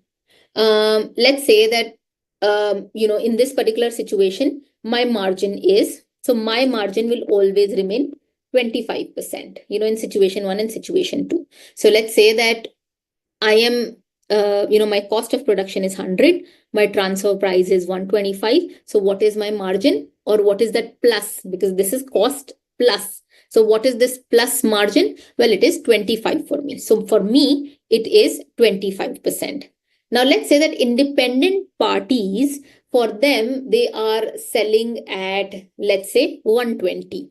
So what is the profit margin for independent companies? It is 20%. Now, the question is, am I at arm's length or not? Yes, I am at arm's length in this particular situation. Why? Because I am not concealing my profit. I'm not, avoiding my profit. My profit is 25%. I am paying tax on 25% itself. Others are paying tax at 20%, which is wrong. They should also pay tax on, the similar amount. But I am paying tax on more than the industry average. So I'm not trying to avoid taxes out here. So I am at arm's length out here. So is this clear? Yes, ma'am. In the case of the tax is less when compared to other country. Yeah. Yeah. So now the second situation is that what if independent parties are making a profit of 30%? So you're trying to say is that in the industry, everyone is making a profit of 30%, but I am making a profit of 25%. Are you trying to, sort of avoid taxes? Are you trying to, put down your profits so as to avoid taxes? Well, yes, because you are not at arm's length. You are not at what independent parties are actually doing, because independent parties are earning a profit of 30. Sorry, you are earning a profit of 25. So that means you are not at arm's length. So they will put in an addition of 5, for you.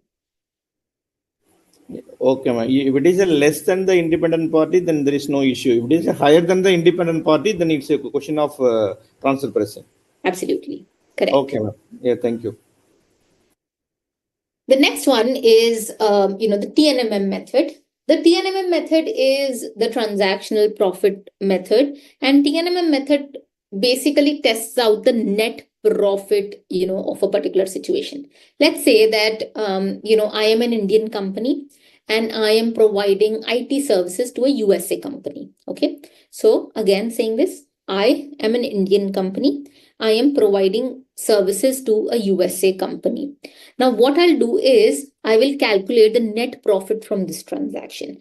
I will try to calculate that, listen, I have provided, services, IT services to my related party in USA.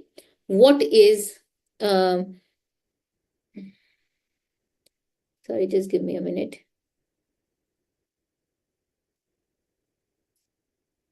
Okay. Guys, don't use your, cursor on the screen. There are some text right here. So, okay, coming back. So in this TNMM method, let's say that I am an Indian company and I am providing IT services to my related party in USA. Now I will calculate that, listen, I might have made a profit because no one works, without profit. Even to related party, you should make profit. What is the profit at which I have, provided these IT services to the USA company? Well, my profit is, let's say, 15%. So now I need to establish, so my profit is, I'm just providing it in the chat. My profit is 15% from providing IT services, transaction. So now what will I do? How will I substantiate that this 15% is at arm's length? Well, I will find out independent parties in the market. How will you find out independent parties? Well, we have transfer pricing softwares, for that. We're not going into those kind of details, but I will find out independent parties. What kind of independent parties? I will try to find out an Indian company who's also providing same IT services to the USA company. And what I'll do is I'll calculate the net profit of that transaction also. Let's say that, the net profit of that particular transaction comes out to 18%. Well, then I'm not at arm's length. But if their net profit is less than me, if their net profit is 10%, then I'm at arm's length. So what I'm really trying to say, the concept remains the same, but in case of TNMM method, what we actually compare is basically the net profit from the transaction. We're not talking about gross profit, we're talking about net profit out there. Net profit here and net profit here. This is what we need to compare. Now, the second thing is, what is the ratio that you actually compare? It is basically net profit to an appropriate base right here. That is the percentage that we actually compare. That is called as profit level indicator. This one, profit level indicator. So what is the, the ratio that we compare? It's called PLI. This is just, like a fancy word, that we use in transfer pricing, but it basically means net profit to an appropriate base. So if I am calculating, let's say, net profit by sales for my client, for my transaction, then I will also, for that independent party, calculate net profit by, sales. How will you find out that information for the independent party? Well, that is through transfer pricing software. I will extract their, their balance sheet, and I will extract their P&L account, etc., from the software, and that's how I will actually calculate that. So don't worry about that. But what you have to do is, if you're using net profit by cost for me, then you compare it to net profit by cost for independent party. If you're doing net profit by asset for yourself, then you do net profit by asset for them. If you're doing net profit by sales for you, then you do net profit by sales for independent party. So it should be the same PLI that you actually, use in that particular situation. Now, my next question is, in case of TNMM, I said that I actually provided services to the USA company. Now, what should I do? Should I calculate the profit margin of the Indian company and compare it to Indian independent parties? Or what I can actually do is calculate the profit margin of the USA company and compare it to other USA companies itself. What should I do? No, we will compare to the Indian company who is exporting. Why? Just because we relate to India just because it's easy.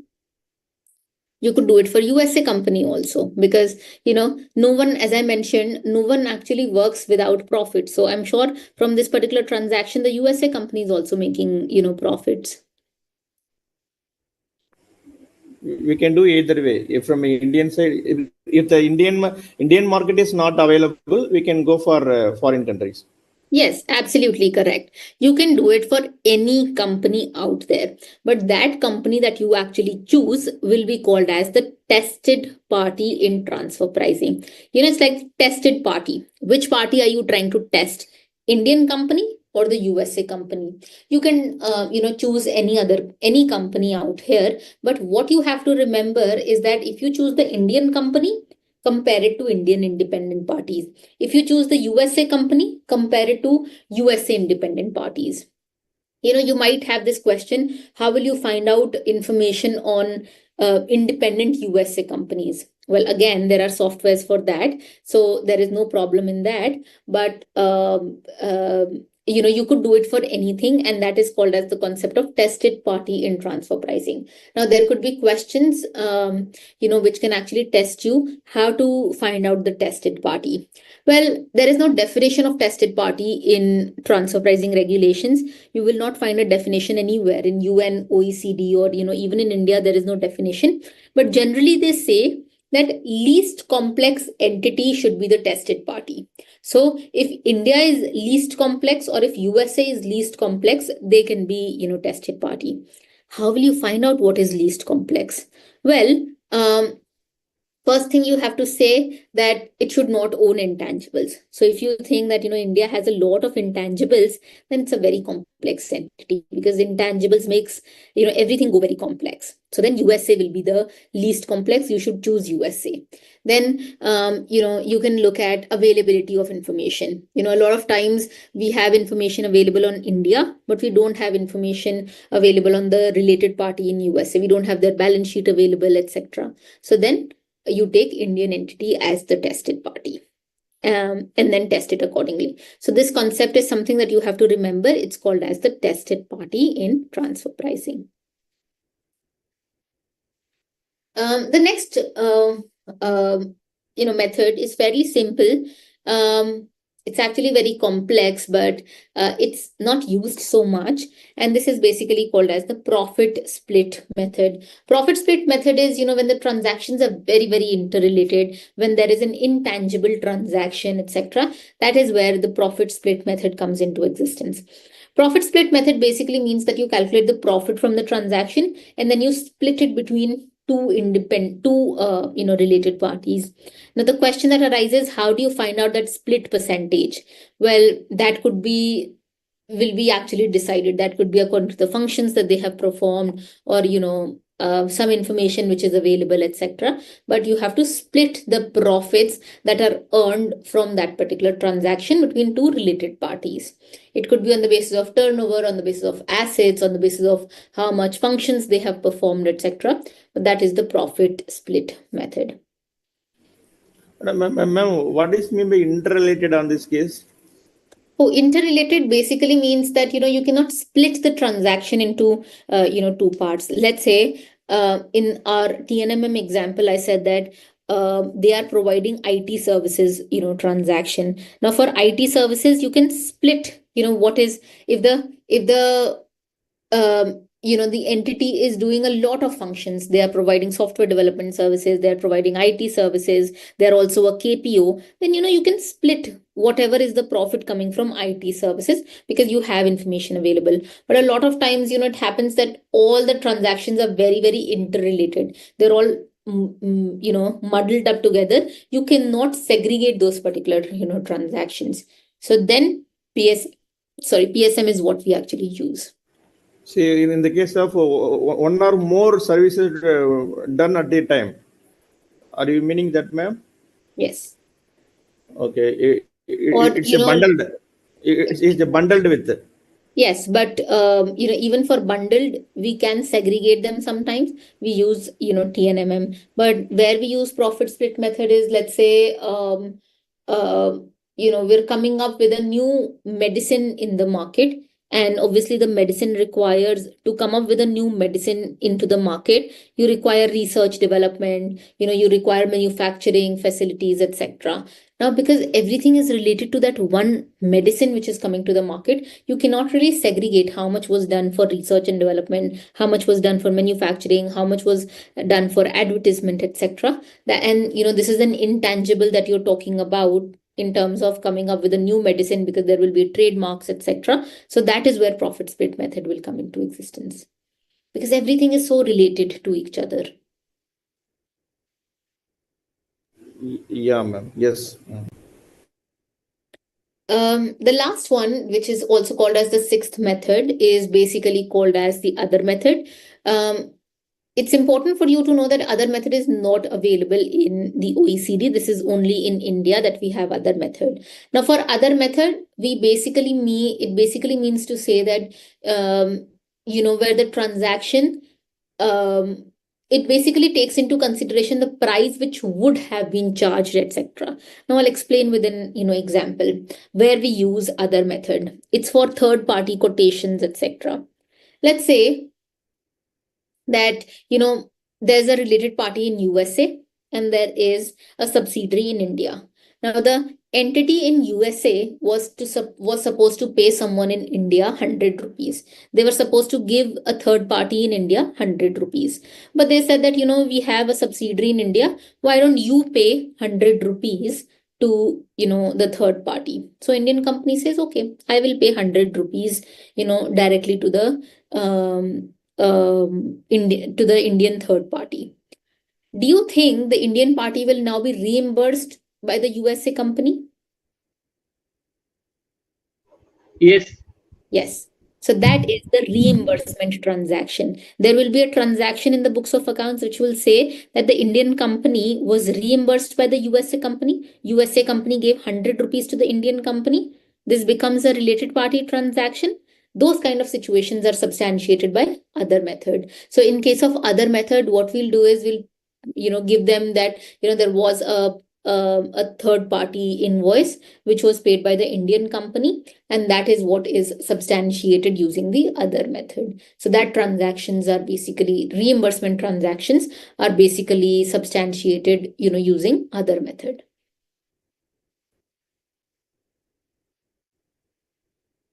Now, what I've done is, this is, the slide where I've just mentioned what method is actually used when. So this is a summary slide that you can, look at later. But we will be discussing these questions, which was asked in January 2021.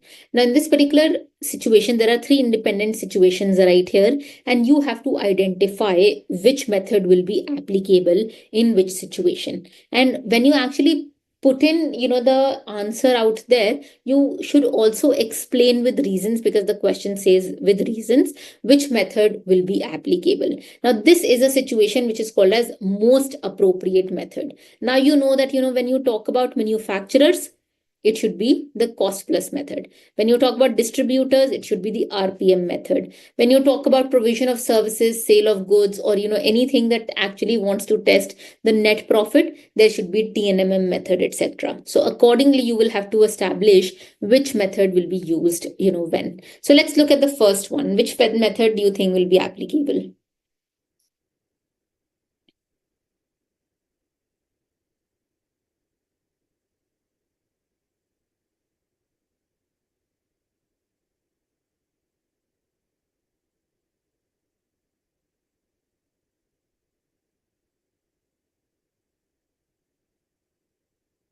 Okay. Any guesswork? Which method? TNMM. Ma'am, it is TNM. Yes. Yes, Priyanka, you're absolutely correct. This is going to be the TNMM method, which will be actually applicable. Someone mentioned cup method, not cup method, because we don't have related party information available, but it's going to be TNMM method, because in this particular situation it's going to be according to the variation and customization. So net profit is something that you can easily establish, and so TNMM method is going to be applicable. Okay, this is very easy. Second one.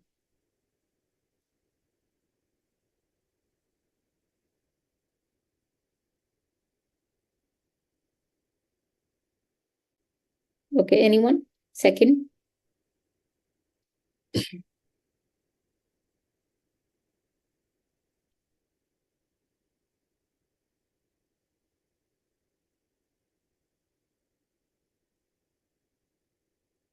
I mean, the cost plus method.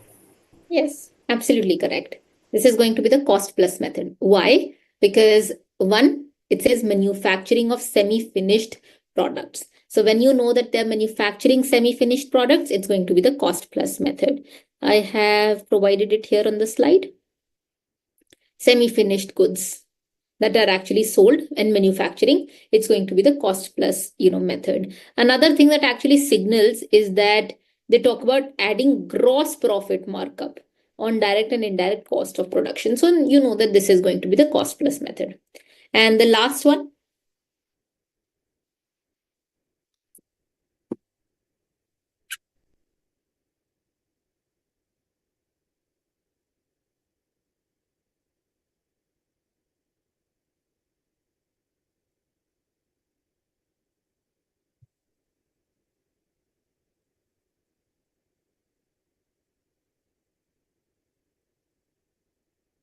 any idea? Last one. I think CUP method. Yes, that's absolutely correct. It's going to be CUP method because they are supplying services to unrelated parties, but they're also supplying it to related parties. So it's going to be the CUP method that will be applicable because comparable is easily available. Now Ma'am, these are ma'am, can you please show one slide before, ma'am?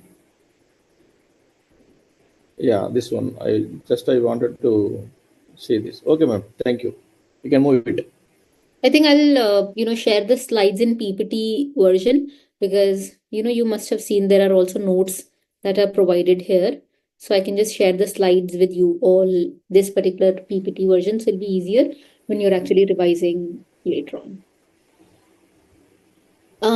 These are just two slides that talk about the data which is used in comparability. You have to remember that it is multiple year data that we actually use, for comparability. And this is the concept of arithmetic mean and interquartile range. What you have to remember is that in India, we use arithmetic mean only when the comparables are less than 6. So we were talking about TNMM, and what if, for TNMM, we have the number of comparable companies, not one, but we have, let's say, 5 comparable companies. So, and we have the margin, we have the net profit available for those 5 comparable companies. So what we'll do is we'll take the arithmetic mean of those 5 comparable companies and then we will compare it to our margin out here. But you have to remember that arithmetic mean will only be available if there are less than 6 comparables, which is till 5 comparables, arithmetic mean will be used. But if there are more than 5 comparables, then we use the concept of range in India. So what we'll do is we'll calculate the percentile, 35th to 65th percentile out here. So let's say that, I mentioned that my margin is 15% and, my range is 12% to 28%. Do you think I am at arm's length?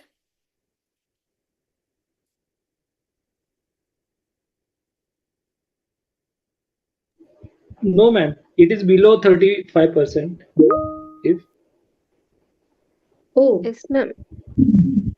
Yes, ma'am. It is at arm's length. yes, it is at arm's length. My 35th percentile is 12% because I calculated it, and my 65th percentile is 28%. So then what is my range? My range is 35th percentile to 65th percentile. My range is 12% to 28%. So do you think I am at arm's length now?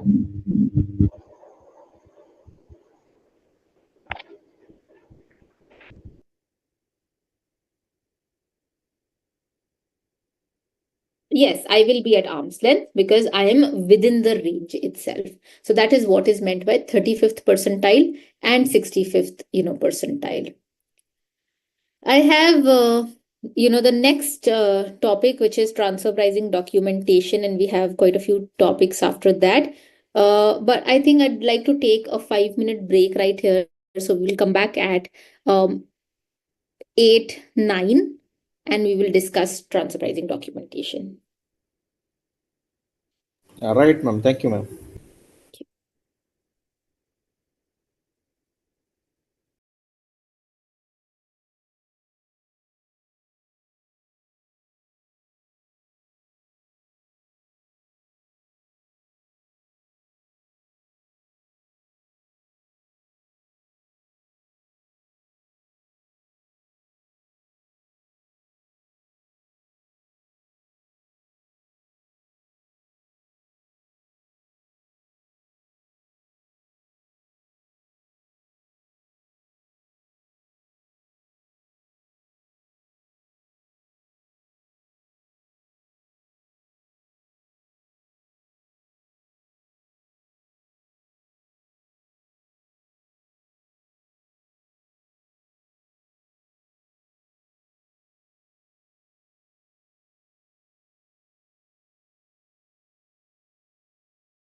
Can you hear me?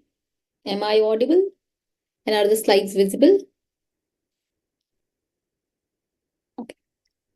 Okay, guys. I know this is a very, very short break. We've just taken 5 minutes, but because we have a lot to cover, we can't afford more than that. For today. But coming back, this is the slide that actually talks about transfer pricing documentation. Now, when it comes to transfer pricing documentation, there are two things that you have to, again, remember. All this while I've been saying two things, but for transfer pricing documentation, there are two things. The first one is accountant's report. Accountant's report is Form 3CEB, and Form 3CEB is, like a document which will just be certifying that the international transactions, whatever is the amount at which they have been undertaken, this is true and fair. This is the declaration which is given by the chartered accountant. Now, what you have to remember as far as accountant's report is concerned is that even if there are international transaction of 1 rupee, then also accountant report has to be filed. So Form 3CEB is mandatory irrespective of the amount of transaction. And what you have to remember, and I can actually tell you that I've been practicing transfer pricing since 2015 now. So it's been about 10 years, but I can actually tell you that people still get confused between this threshold out here. What you have to remember is Form 3CEB is mandatory and it's dependent on the volume of transaction. You don't have to look at the turnover here. Turnover is not required. It's the volume of transaction. So a lot of times, questions will also confuse you. The questions will tell you that, the turnover of the company is this, etc. But it does not matter. What you have to see is the volume of international transactions. All those particular transactions that qualify under Section 92B, whether they are deemed international transaction or international transactions, club them together, and that will determine accountant's report, which is Form 3CEB. The next thing is the Form 3CEB is a very like a small document which will just say what are the AEs, what are the transaction amount, etc. Then there is something called as a TP study. Now, TP study is a very, very extensive document which will just talk about a lot of details. Details like the ownership structure, what does the company do, where is the company situated, etc. How are you benchmarking the transactions? How are you finding out independent parties? All this calculation, I said 15% is my margin. So all those calculations, etc., they will all go into TP study. Now, for TP study, there is a threshold which is provided. Anyone who knows what is the threshold for TP study? Threshold for TP study, Section 92D.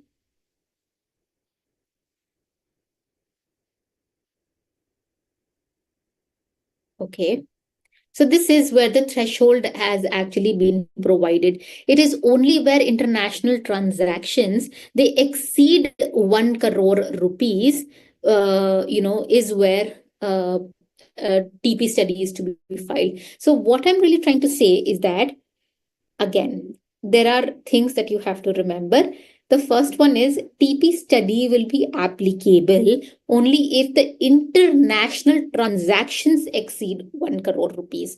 Okay, so what you will have to do is you will have to calculate all the international transactions. And remember, we are not talking about turnover right here. Questions might confuse you that the turnover is 20 crore rupees. Do you think TP study is required? No. You have to look at the value of international transactions, club out the international transactions value, deemed international transactions, etc.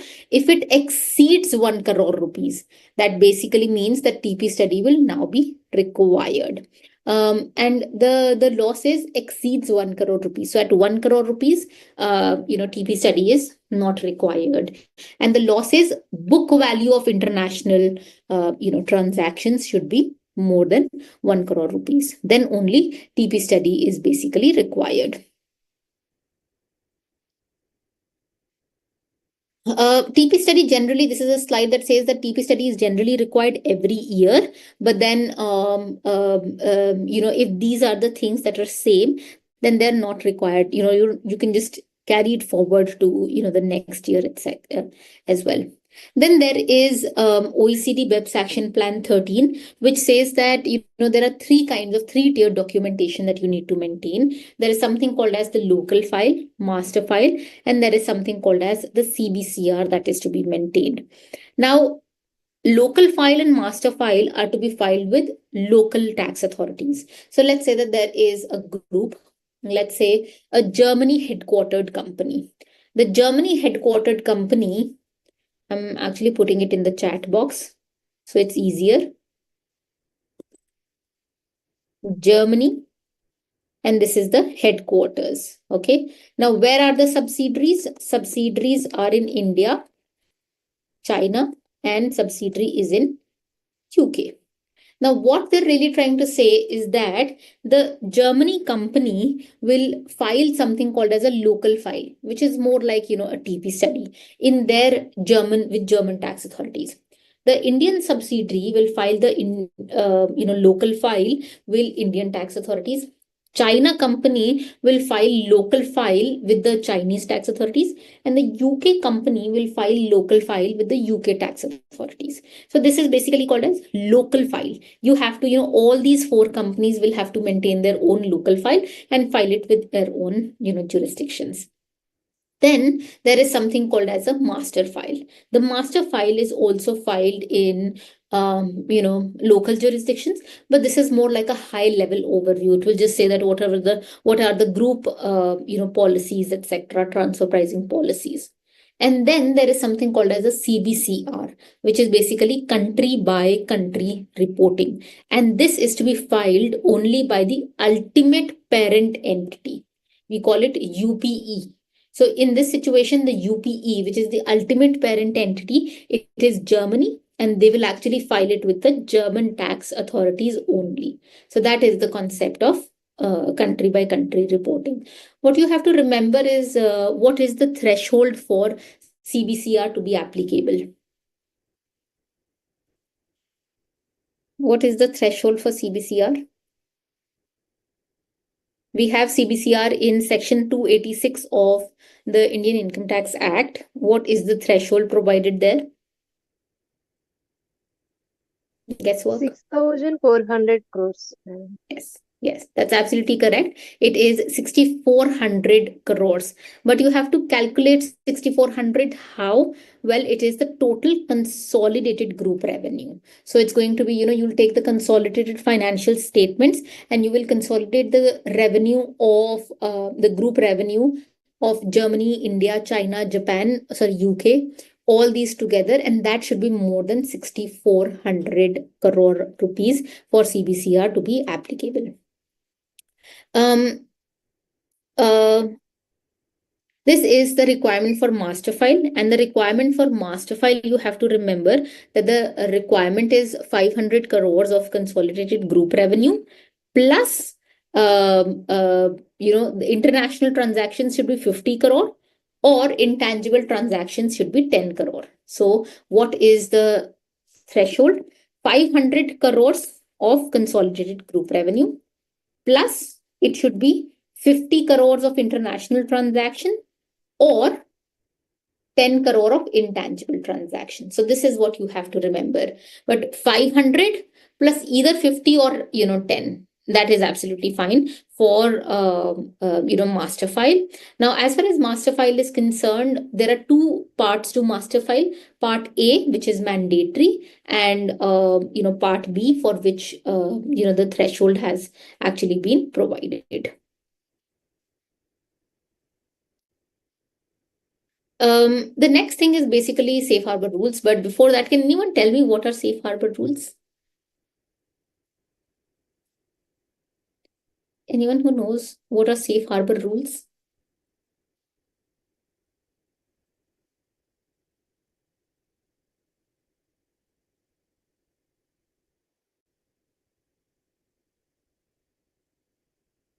Okay, guesswork.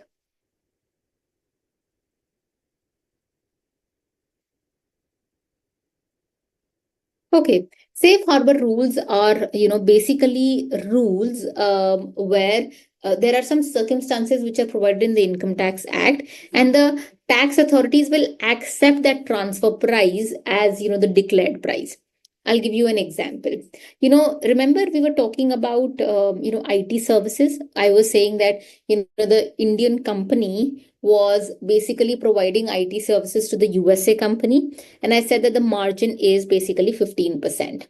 Now, in transfer pricing, there was a lot of disputes out here because the tax authorities, the taxpayers said that this is going to be 15%, which is my, margin, and I will pay tax on, the 15% margin. But this is where the tax authorities said that no, it should not be 15%. It should actually be 20%. You should actually pay tax on 20% profit margin. So, there used to be a lot of problematic situation between taxpayers and the tax authorities, and this is the reason the tax authorities, they came up with a list of circumstances, like these kind of circumstances, that if you provide software development services, if you provide information technology services, or if you provide ITES services, what did the tax authorities do?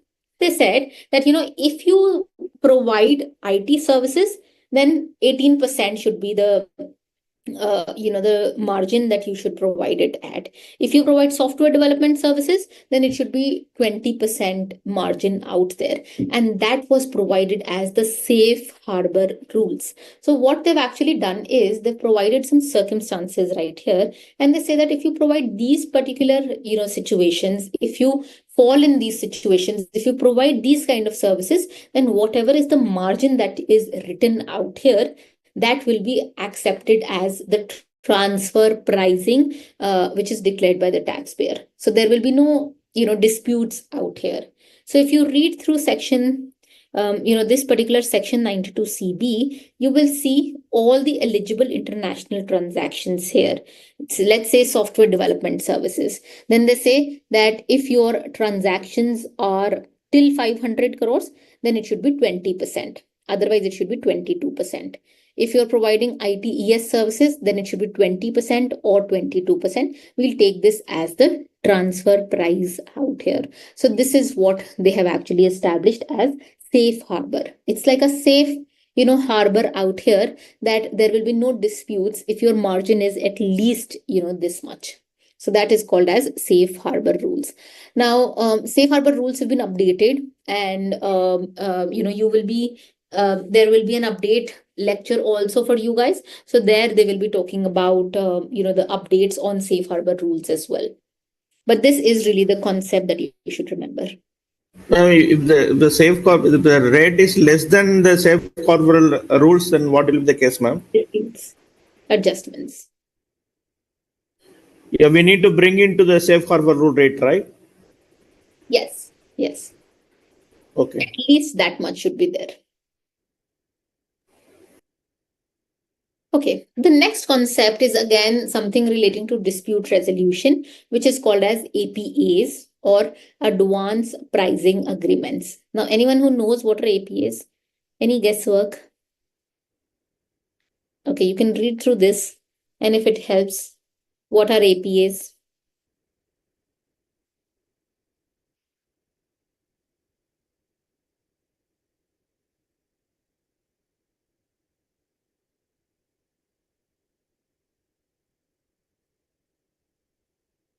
Okay, so what happens in APAs is, again, there was, a lot of disputes. Let's say for IT services and, ITES services, there was a lot of disputes because, let's say for comparables, etc. also. Now, as an example, let's say that I chose TNMM method, and TNMM method required me to look at comparable companies also, independent companies. I found, let's say, 12 independent companies. Now, what actually started happening was that looking at those 12 independent companies, I calculated the range and I was within the range. Then my, case was selected for scrutiny, and then, the tax authorities, they said that no, these comparable companies are not for you. they came up with another set of comparable companies, and then the range was not within the limits out there. So this is where they came up with an APA, because there was a lot of problems. There was a lot of disputes with respect to the method, or with respect to the comparables also.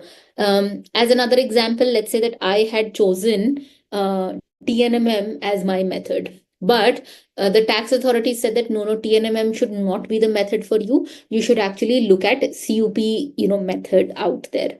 So there was a lot of disputes because of this situation, because the methods selected, because of that there was a lot of dispute. What are the comparable companies that you're using? There was a lot of disputes. So this is the reason they came up with another dispute resolution mechanism, which was called as APAs. Now what happens in an APA is that the tax authority and the taxpayer, they sit together and they come up with an agreement. They sit together and they decide that, listen, going forward also I will have the same transactions. And they decide together that today we will decide that going forward for years I will have the same transaction, and what should be the price that will be selected going forward, sorry, the method that will be selected going forward. So today the tax authorities and the taxpayer will sit together and they will decide that going forward, we will adopt the CUP method, and the tax authorities should not have a problem, and the taxpayer should also not have a problem. So what they do is they come up to an agreement, and in advance of the agreement they decide that what will be the transfer pricing conditions with respect to a particular transaction. So that is basically called as an APA. So today it's more like an arrangement. So today I will sit together with the tax authorities and I will decide on an appropriate set of criteria. So I will decide that going forward also, I'll have the same IT transaction for a few years. So what will be the method that will be decided going forward? Sorry, just give me a minute.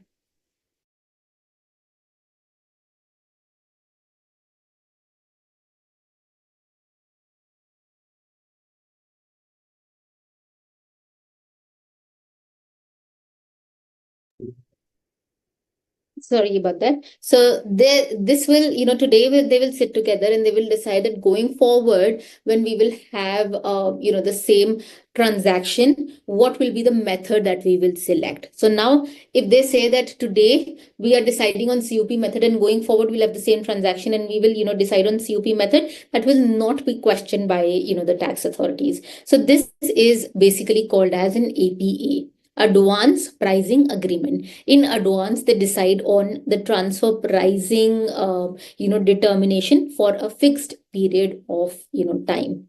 So here I've provided some observations. It's very important to know that whatever they come up with, APA is going to take like a lot of years for them to sit together. There will be a lot of negotiation, etc. So final whatever APA that they actually decide, that is going to be binding on the person, as in the taxpayer, and it's going to be binding on the principal commissioner or the commissioner of income tax.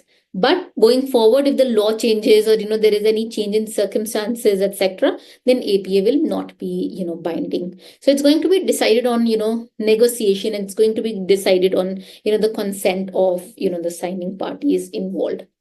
Any idea what is the number of years for which APA is provided? So I said today I will sit, and for going forward a few years, I will decide that, what will be the APA, what will be the method that will be selected. So how many years? If today I take an APA, for how many years can I take an APA? Yes, that's absolutely correct. I can take it for 5 years going forward. Sorry, yes. 5 years? Yes, that's absolutely correct. So in India, we have the concept of 5 years. So today, if I sit, I can take APA for 5 years going forward. But India has also given a benefit out here. They say that even for 4 years going backward, you can take APA. So, if my case has not opened, and today if I sit, and for next 5 years I decide I can also sit today and decide for the last 4 years that have actually happened. So those cases will also be covered by APA. So for APA, how many total years are covered? 9 years total. Yes. Yes, 9 years total, because 5 years going forward, 5 years future years, and 4 years backward years. So 9 years, in total. Rollback is 4 years. Only if the API is applicable only for that particular assessee alone. It's not applicable for other assessee. No. So, It's for that one assessee that is applied. one assessee.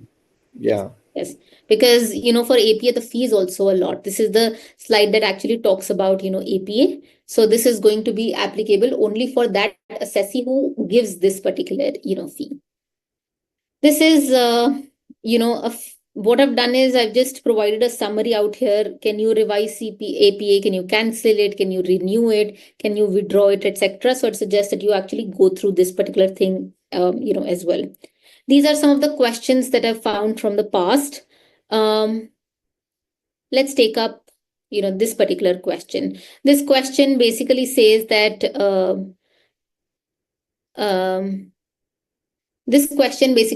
let's say X and Y have entered into APA and they actually have merged to form a new company, and the new company is called as XY company. Now, can XY company also claim APA benefits, rollover benefits? Rollover, the XY cannot be eligible, ma'am, because it's a separate entity altogether. Yes, that's absolutely correct. APA will only be binding on companies that have actually taken it. XY company never took the APA. It was company X and company Y that actually took the APA. So it's not going to be valid. The second question that I found is, this one. It says an APA agreement once entered by the taxpayer with the income tax authorities cannot be modified or revised. Well, this is... it can be modified. If the law is changing going forward, definitely it has to be modified. Exactly. So I've provided it here that it can be actually modified and it can be revised if there is change in law, if there is change in critical assumptions, etc. So that is, APA. The next concept is, very interesting. It talks about something called as primary and secondary adjustment. Before I actually start with secondary adjustment, anyone who can tell me what is primary adjustment? You can look at this situation and you can tell me what will be the primary adjustment or, the transfer pricing adjustment in this case.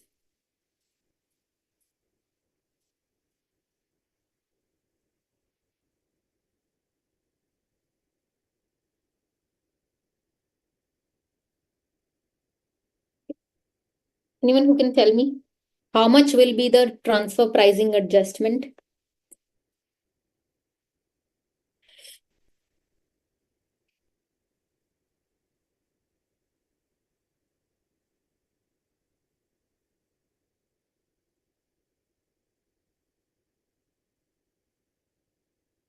Okay. Can you tell me what is the profit that the related parties are paying tax on? Well, it is 20. How much should be the arm's length profit? What is the profit at which they should have paid taxes?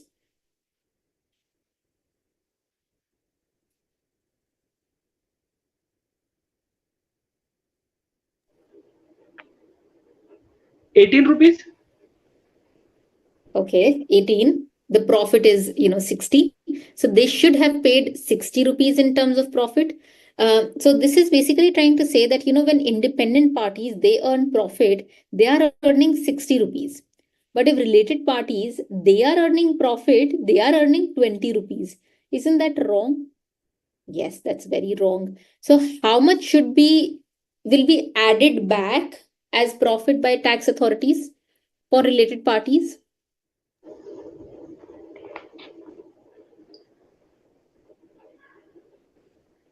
How much will the tax authorities add back to related party profit?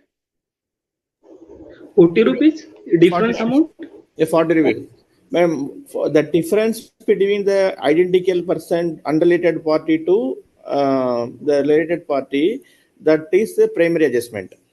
Yes, exactly. So what will the tax authorities do? They will add 40 rupees, here, because everyone is earning 60, but related parties are actually earning 20. It's wrong. Related parties should also earn profit just like independent parties. So what will tax authorities do? They will add back 40 rupees, in related party situation, and that 40 rupees will be called as transfer pricing adjustment. They're doing an adjustment to your books, and that is going to be a transfer pricing adjustment. Now, this adjustment is also called as primary adjustment in transfer pricing. Like fancy words in transfer pricing. So this is called as primary adjustment. So in this case, primary adjustment will be 40 rupees, right here. Primarily the transaction price versus difference in arm's length price. Yes, absolutely correct. So that is going to be 40 rupees, right here. Let's assume that this is 40 crores, right here. So primary adjustment is 40 crores, right here. So this is absolutely fine. The tax authorities, they'll do is in my accounts, they will, they'll send me a demand notice. They'll just say 40 crores I've added as transfer pricing adjustment, and now they will ask me, because you are a related party, now you pay tax on 60 crore rupees. That is absolutely fine. Now what is secondary adjustment? Secondary adjustment is this mechanism on 60 crore rupees. Tax authorities have taken tax on 60 crore rupees, but the point is, have I in reality received that 40 crore rupees from my related party? Have I actually received that money from my uh, related party? Maybe not. Well, that is adjustment, to your cash profits out here. That receiving of that excess money, that is called as secondary adjustment. So tax authorities in India, they say that, primary adjustment is not sufficient. Primary adjustment is important, but you should also receive that money in reality from your related parties out here. So this basically means that the secondary adjustment here should be 40 crores. I should actually receive 40 crores from my related parties. That is called as secondary adjustment. Ma'am, my question is, suppose if the subsequent transaction is less than the arm's length price, can we adjust the secondary adjustment? Say example, if supposed Here's to a be, different, no? yeah, suppose the first transaction, it is a transfer pricing involved. We need to repatriate the difference amount from the foreign country to Indian country. So in subsequent transaction, if it is a offset to that transaction, say example, if less than that amount, can we adjust? No, because we go back to this particular slide.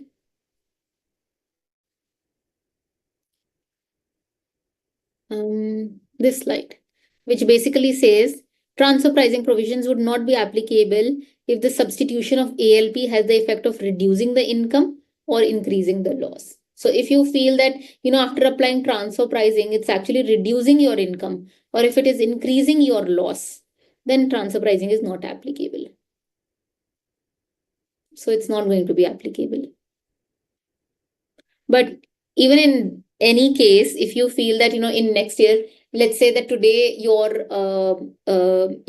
adjustment is, 40 crores, and in year 2, your adjustment could also be, 10 crore. So then you'll have to ask 50 crores of, money back. You have to ask your associated entity to repatriate 50 crores, of, money. But then if you feel that today your adjustment is 40 crores, and tomorrow in next year, there is no adjustment, because there cannot be a reverse. It's not as if, applying the ALP, it actually reduces your income. Then ALP will not be applicable. Transfer pricing will not be applicable. Okay, in those cases, transfer pricing itself is not applicable. Okay, fine. Yeah. Ma'am, Sorry. repatriation from any associated enterprises? Yes.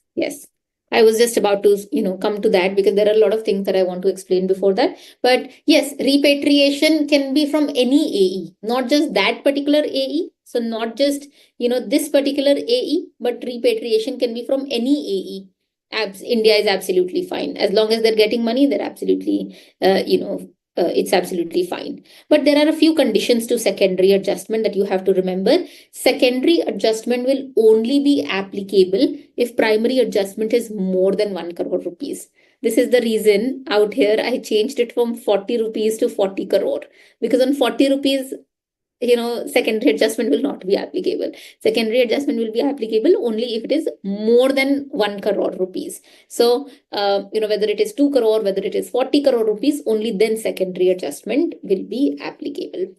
Now, my question is, what if my AE says that, okay, I will not give you the money, I will not repatriate, do whatever? What do you think India will do? Or my Indian AE will do? Yeah, then there will be a deemed interest income if it is Yes. beyond 90 days. Yes, exactly. So And what the, is, and the value also is there. yes, that's absolutely correct.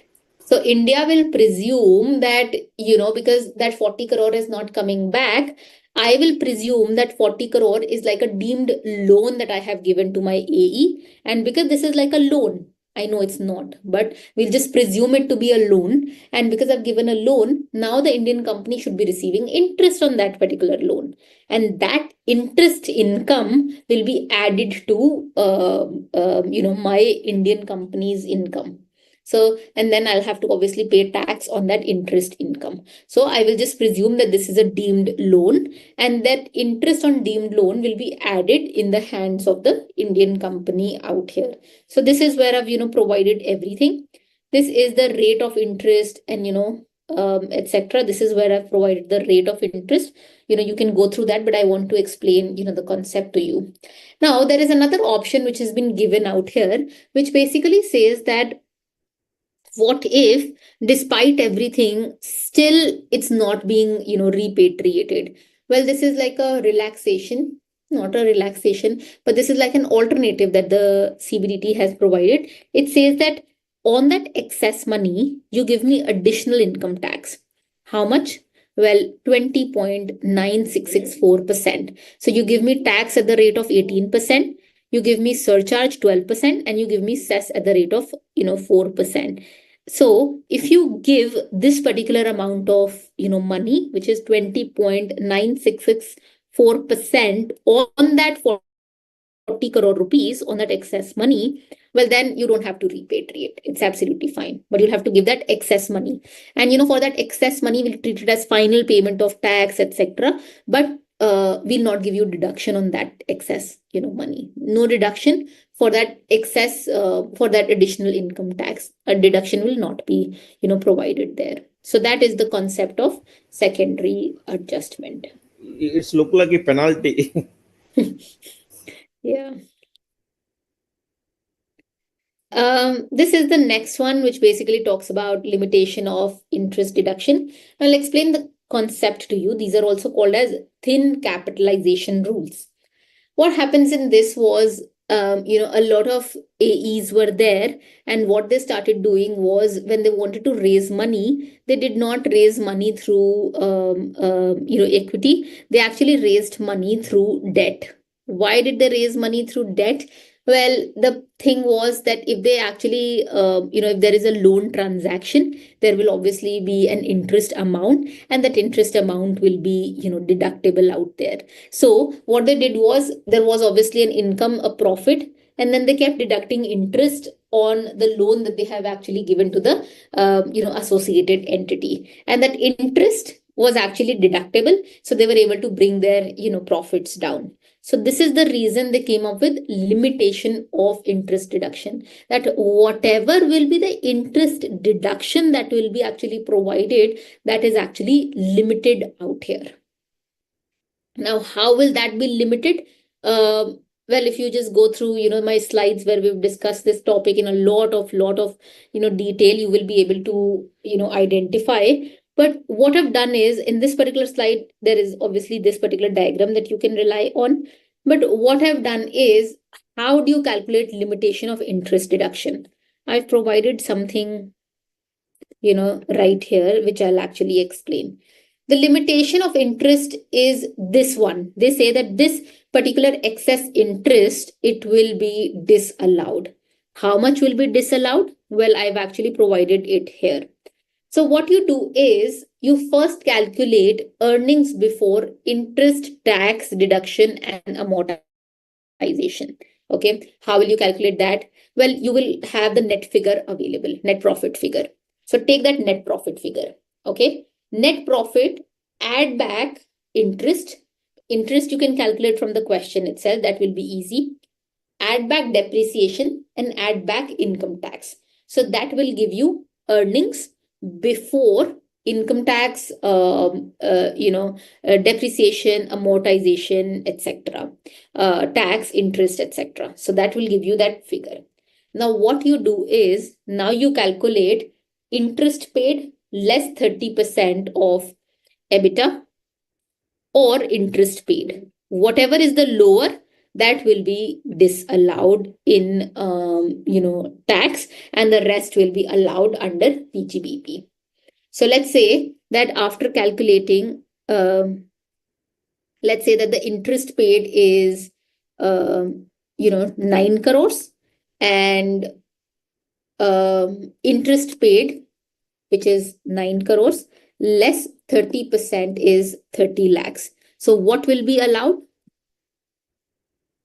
Or 9 crores. So it will be 8.7 crores will actually be allowed, and what will be disallowed will be actually 30 lakhs out here. So just refer to my slides there. You will have a lot of questions that we discussed, but what you have to remember in this particular situation is that the total interest paid less 30% of EBITDA, that will be actually this, or interest paid, whichever is less, is the interest deduction out here, the limitation out here.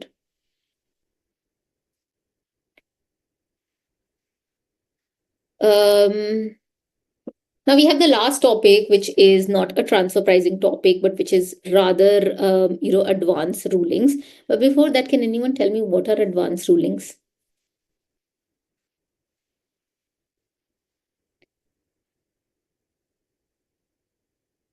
Anyone who'd like to speak up? What is advanced ruling?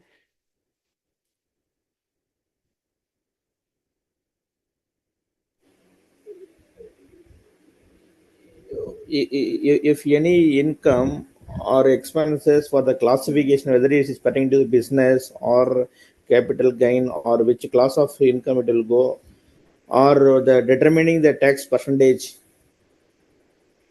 or deduction, altogether, whenever we have the doubt, we can go with the advanced ruling to clarify the doubt with them. Yes, that's absolutely correct. I'll give you an example for advanced ruling. Do you know, for anyone who knows Formula One? I'm sure everyone knows Formula One racing, PE case law. Okay. So, when Formula One wanted to actually do the races in India, they were a little confused that, listen, we would like to do the races in India, but what happens to the revenue? How will it be taxed? Will it be taxed as royalty income, or will it be taxed as a PE, etc.? So, this non-resident, which is Formula One, it was a UK company. It was very, very confused. So that is what they did. They went to the Advanced Ruling Authority in India. And what happened in the Advanced Ruling Authority? Well, they asked those particular people, authority people, that, listen, we want to do this transaction in future. This is like a proposed transaction. We want to do it in future. But can you today tell me the tax consequences of this transaction? Like, I'd love to do it afterwards. But today, can you tell me that if I do it, what will be the tax consequences? That is basically called as advance ruling. When you get like an authoritative decision, or when you get like a written opinion, which will tell you that what will be the tax if you do that transaction in future. That is called as advance, to have the authority for advance ruling, AAR. But now that has been replaced by something called as the board for advance ruling. primarily why it was actually replaced was because the constitution of AAR was such that the vacancy, there was always a vacancy, it was never filled. And this is the reason they said that bar will be constituted, because this will not be vacant and they will be able to give an advance ruling. So they said that the bar will constitute the members of the income tax department, at least the rank of chief commissioner, and above. And even if now bar is actually vacant, or there is like a defect in the constitution of bar, still the ruling will not be considered as invalid. So this is the reason they came up with something called as the board of advance rulings today. This is just a slide which basically talks about who is the applicant who can take the advance ruling. As I mentioned, Formula 1, this was a non-resident. Obviously, they can take advance ruling, but even residents can actually take, advance rulings out here. So this is where I've, just provided everyone who can actually take, advance ruling. But what is important for you to remember is that, once as a resident, if I take advance ruling, then I cannot go to the income tax authority or the appellate authority. So, it's not like both the things are available to me. So if my case is ongoing before the income tax authority, I also cannot go to the advance ruling, board to get advance ruling. So both those remedies are not available. One is available. This is, just the application fee which is available. But what is important is that this is the section that actually says when advance ruling is not available. As I just mentioned, if your case is pending before the income tax authorities or, the court, then advance ruling is, not available. If you want to determine the fair market value of your property, then advance ruling is not available. And if there is any transaction which is more like a tax avoidance transaction, then also advance ruling is, not available. But other than that, advance ruling, can actually be available on any proposed transaction that the resident or the non-resident actually undertakes. If you give the application today, the board will have 6 months from the receipt of your application to give you a ruling on what will be the tax consequences of your transaction. Do you think advance ruling can be void? Advance ruling will be void when there is a change in law. Okay, yes, because it is on a particular law. Advance ruling can also be void if it has been obtained by misrepresentation of facts or some fraud, etc. So when you're required to give the facts out here, and if it is based on fraud or misrepresentation, then also it can be void. Yes, that's absolutely correct. Can you go to the High Court? I don't like what the advance ruling board actually gave as the ruling. Can I go to the High Court? Yes, I can appeal, to the High Court. Now, this was also one of the problems with AAR. With AAR, it was not provided in the act whether it can be, appealed to against or not. But when they came up with bar, they specifically mentioned it in the law itself that, the bar is not binding on either of the parties. So, the taxpayer can also go and file an appeal before the High Court, and even the income tax department can actually file the appeal before the High Court in case of bar. So bar is has removed the difficulties that were there with AAR, but these are all the things that you have to just remember in terms of bar. Ma'am, actually, the High Court we can appeal, right? But the GST it's not allowed. I think so. GST advance ruling they are not allowing to appeal. Yeah.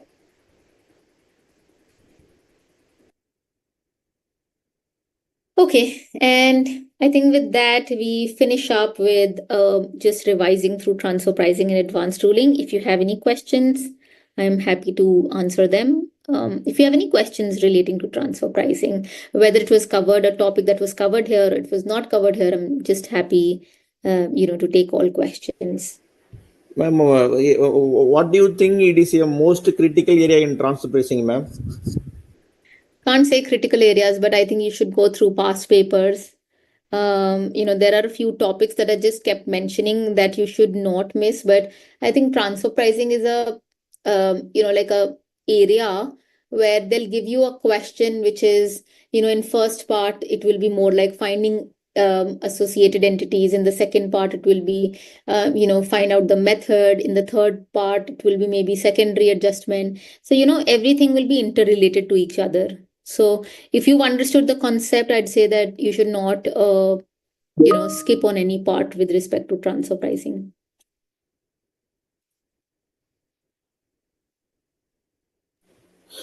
Okay, ma'am. Thank you for that. Okay, guys. Ma'am, Anji. ma'am, if in High Court we can't get adverse, we can go in a Supreme Court for Yes. advance ruling. Yes. What is the time limit for that? I'll have to check. I can't give you the time limit, handy, but let me just go through the, rules and I'll just get back. It is there some conditions like the questions of law or something that are in Yes. Supreme Court? That's always the case with Supreme Court. Only for questions of law, you can go to the Supreme Court, not question of facts. They don't go to the Supreme Court. That stays The standard. same case will be advance ruling also. Yeah. Okay. Okay. Thank you, ma'am.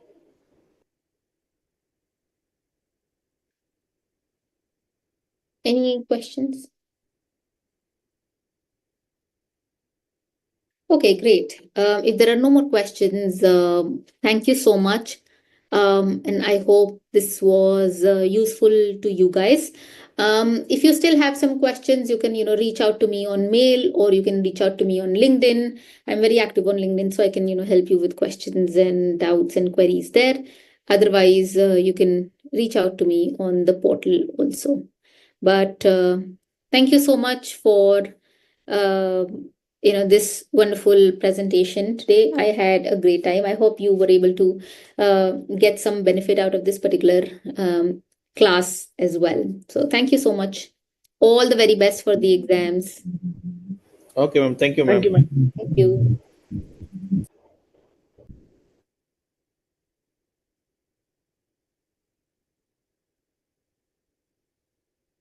Yes, sir. Thank you.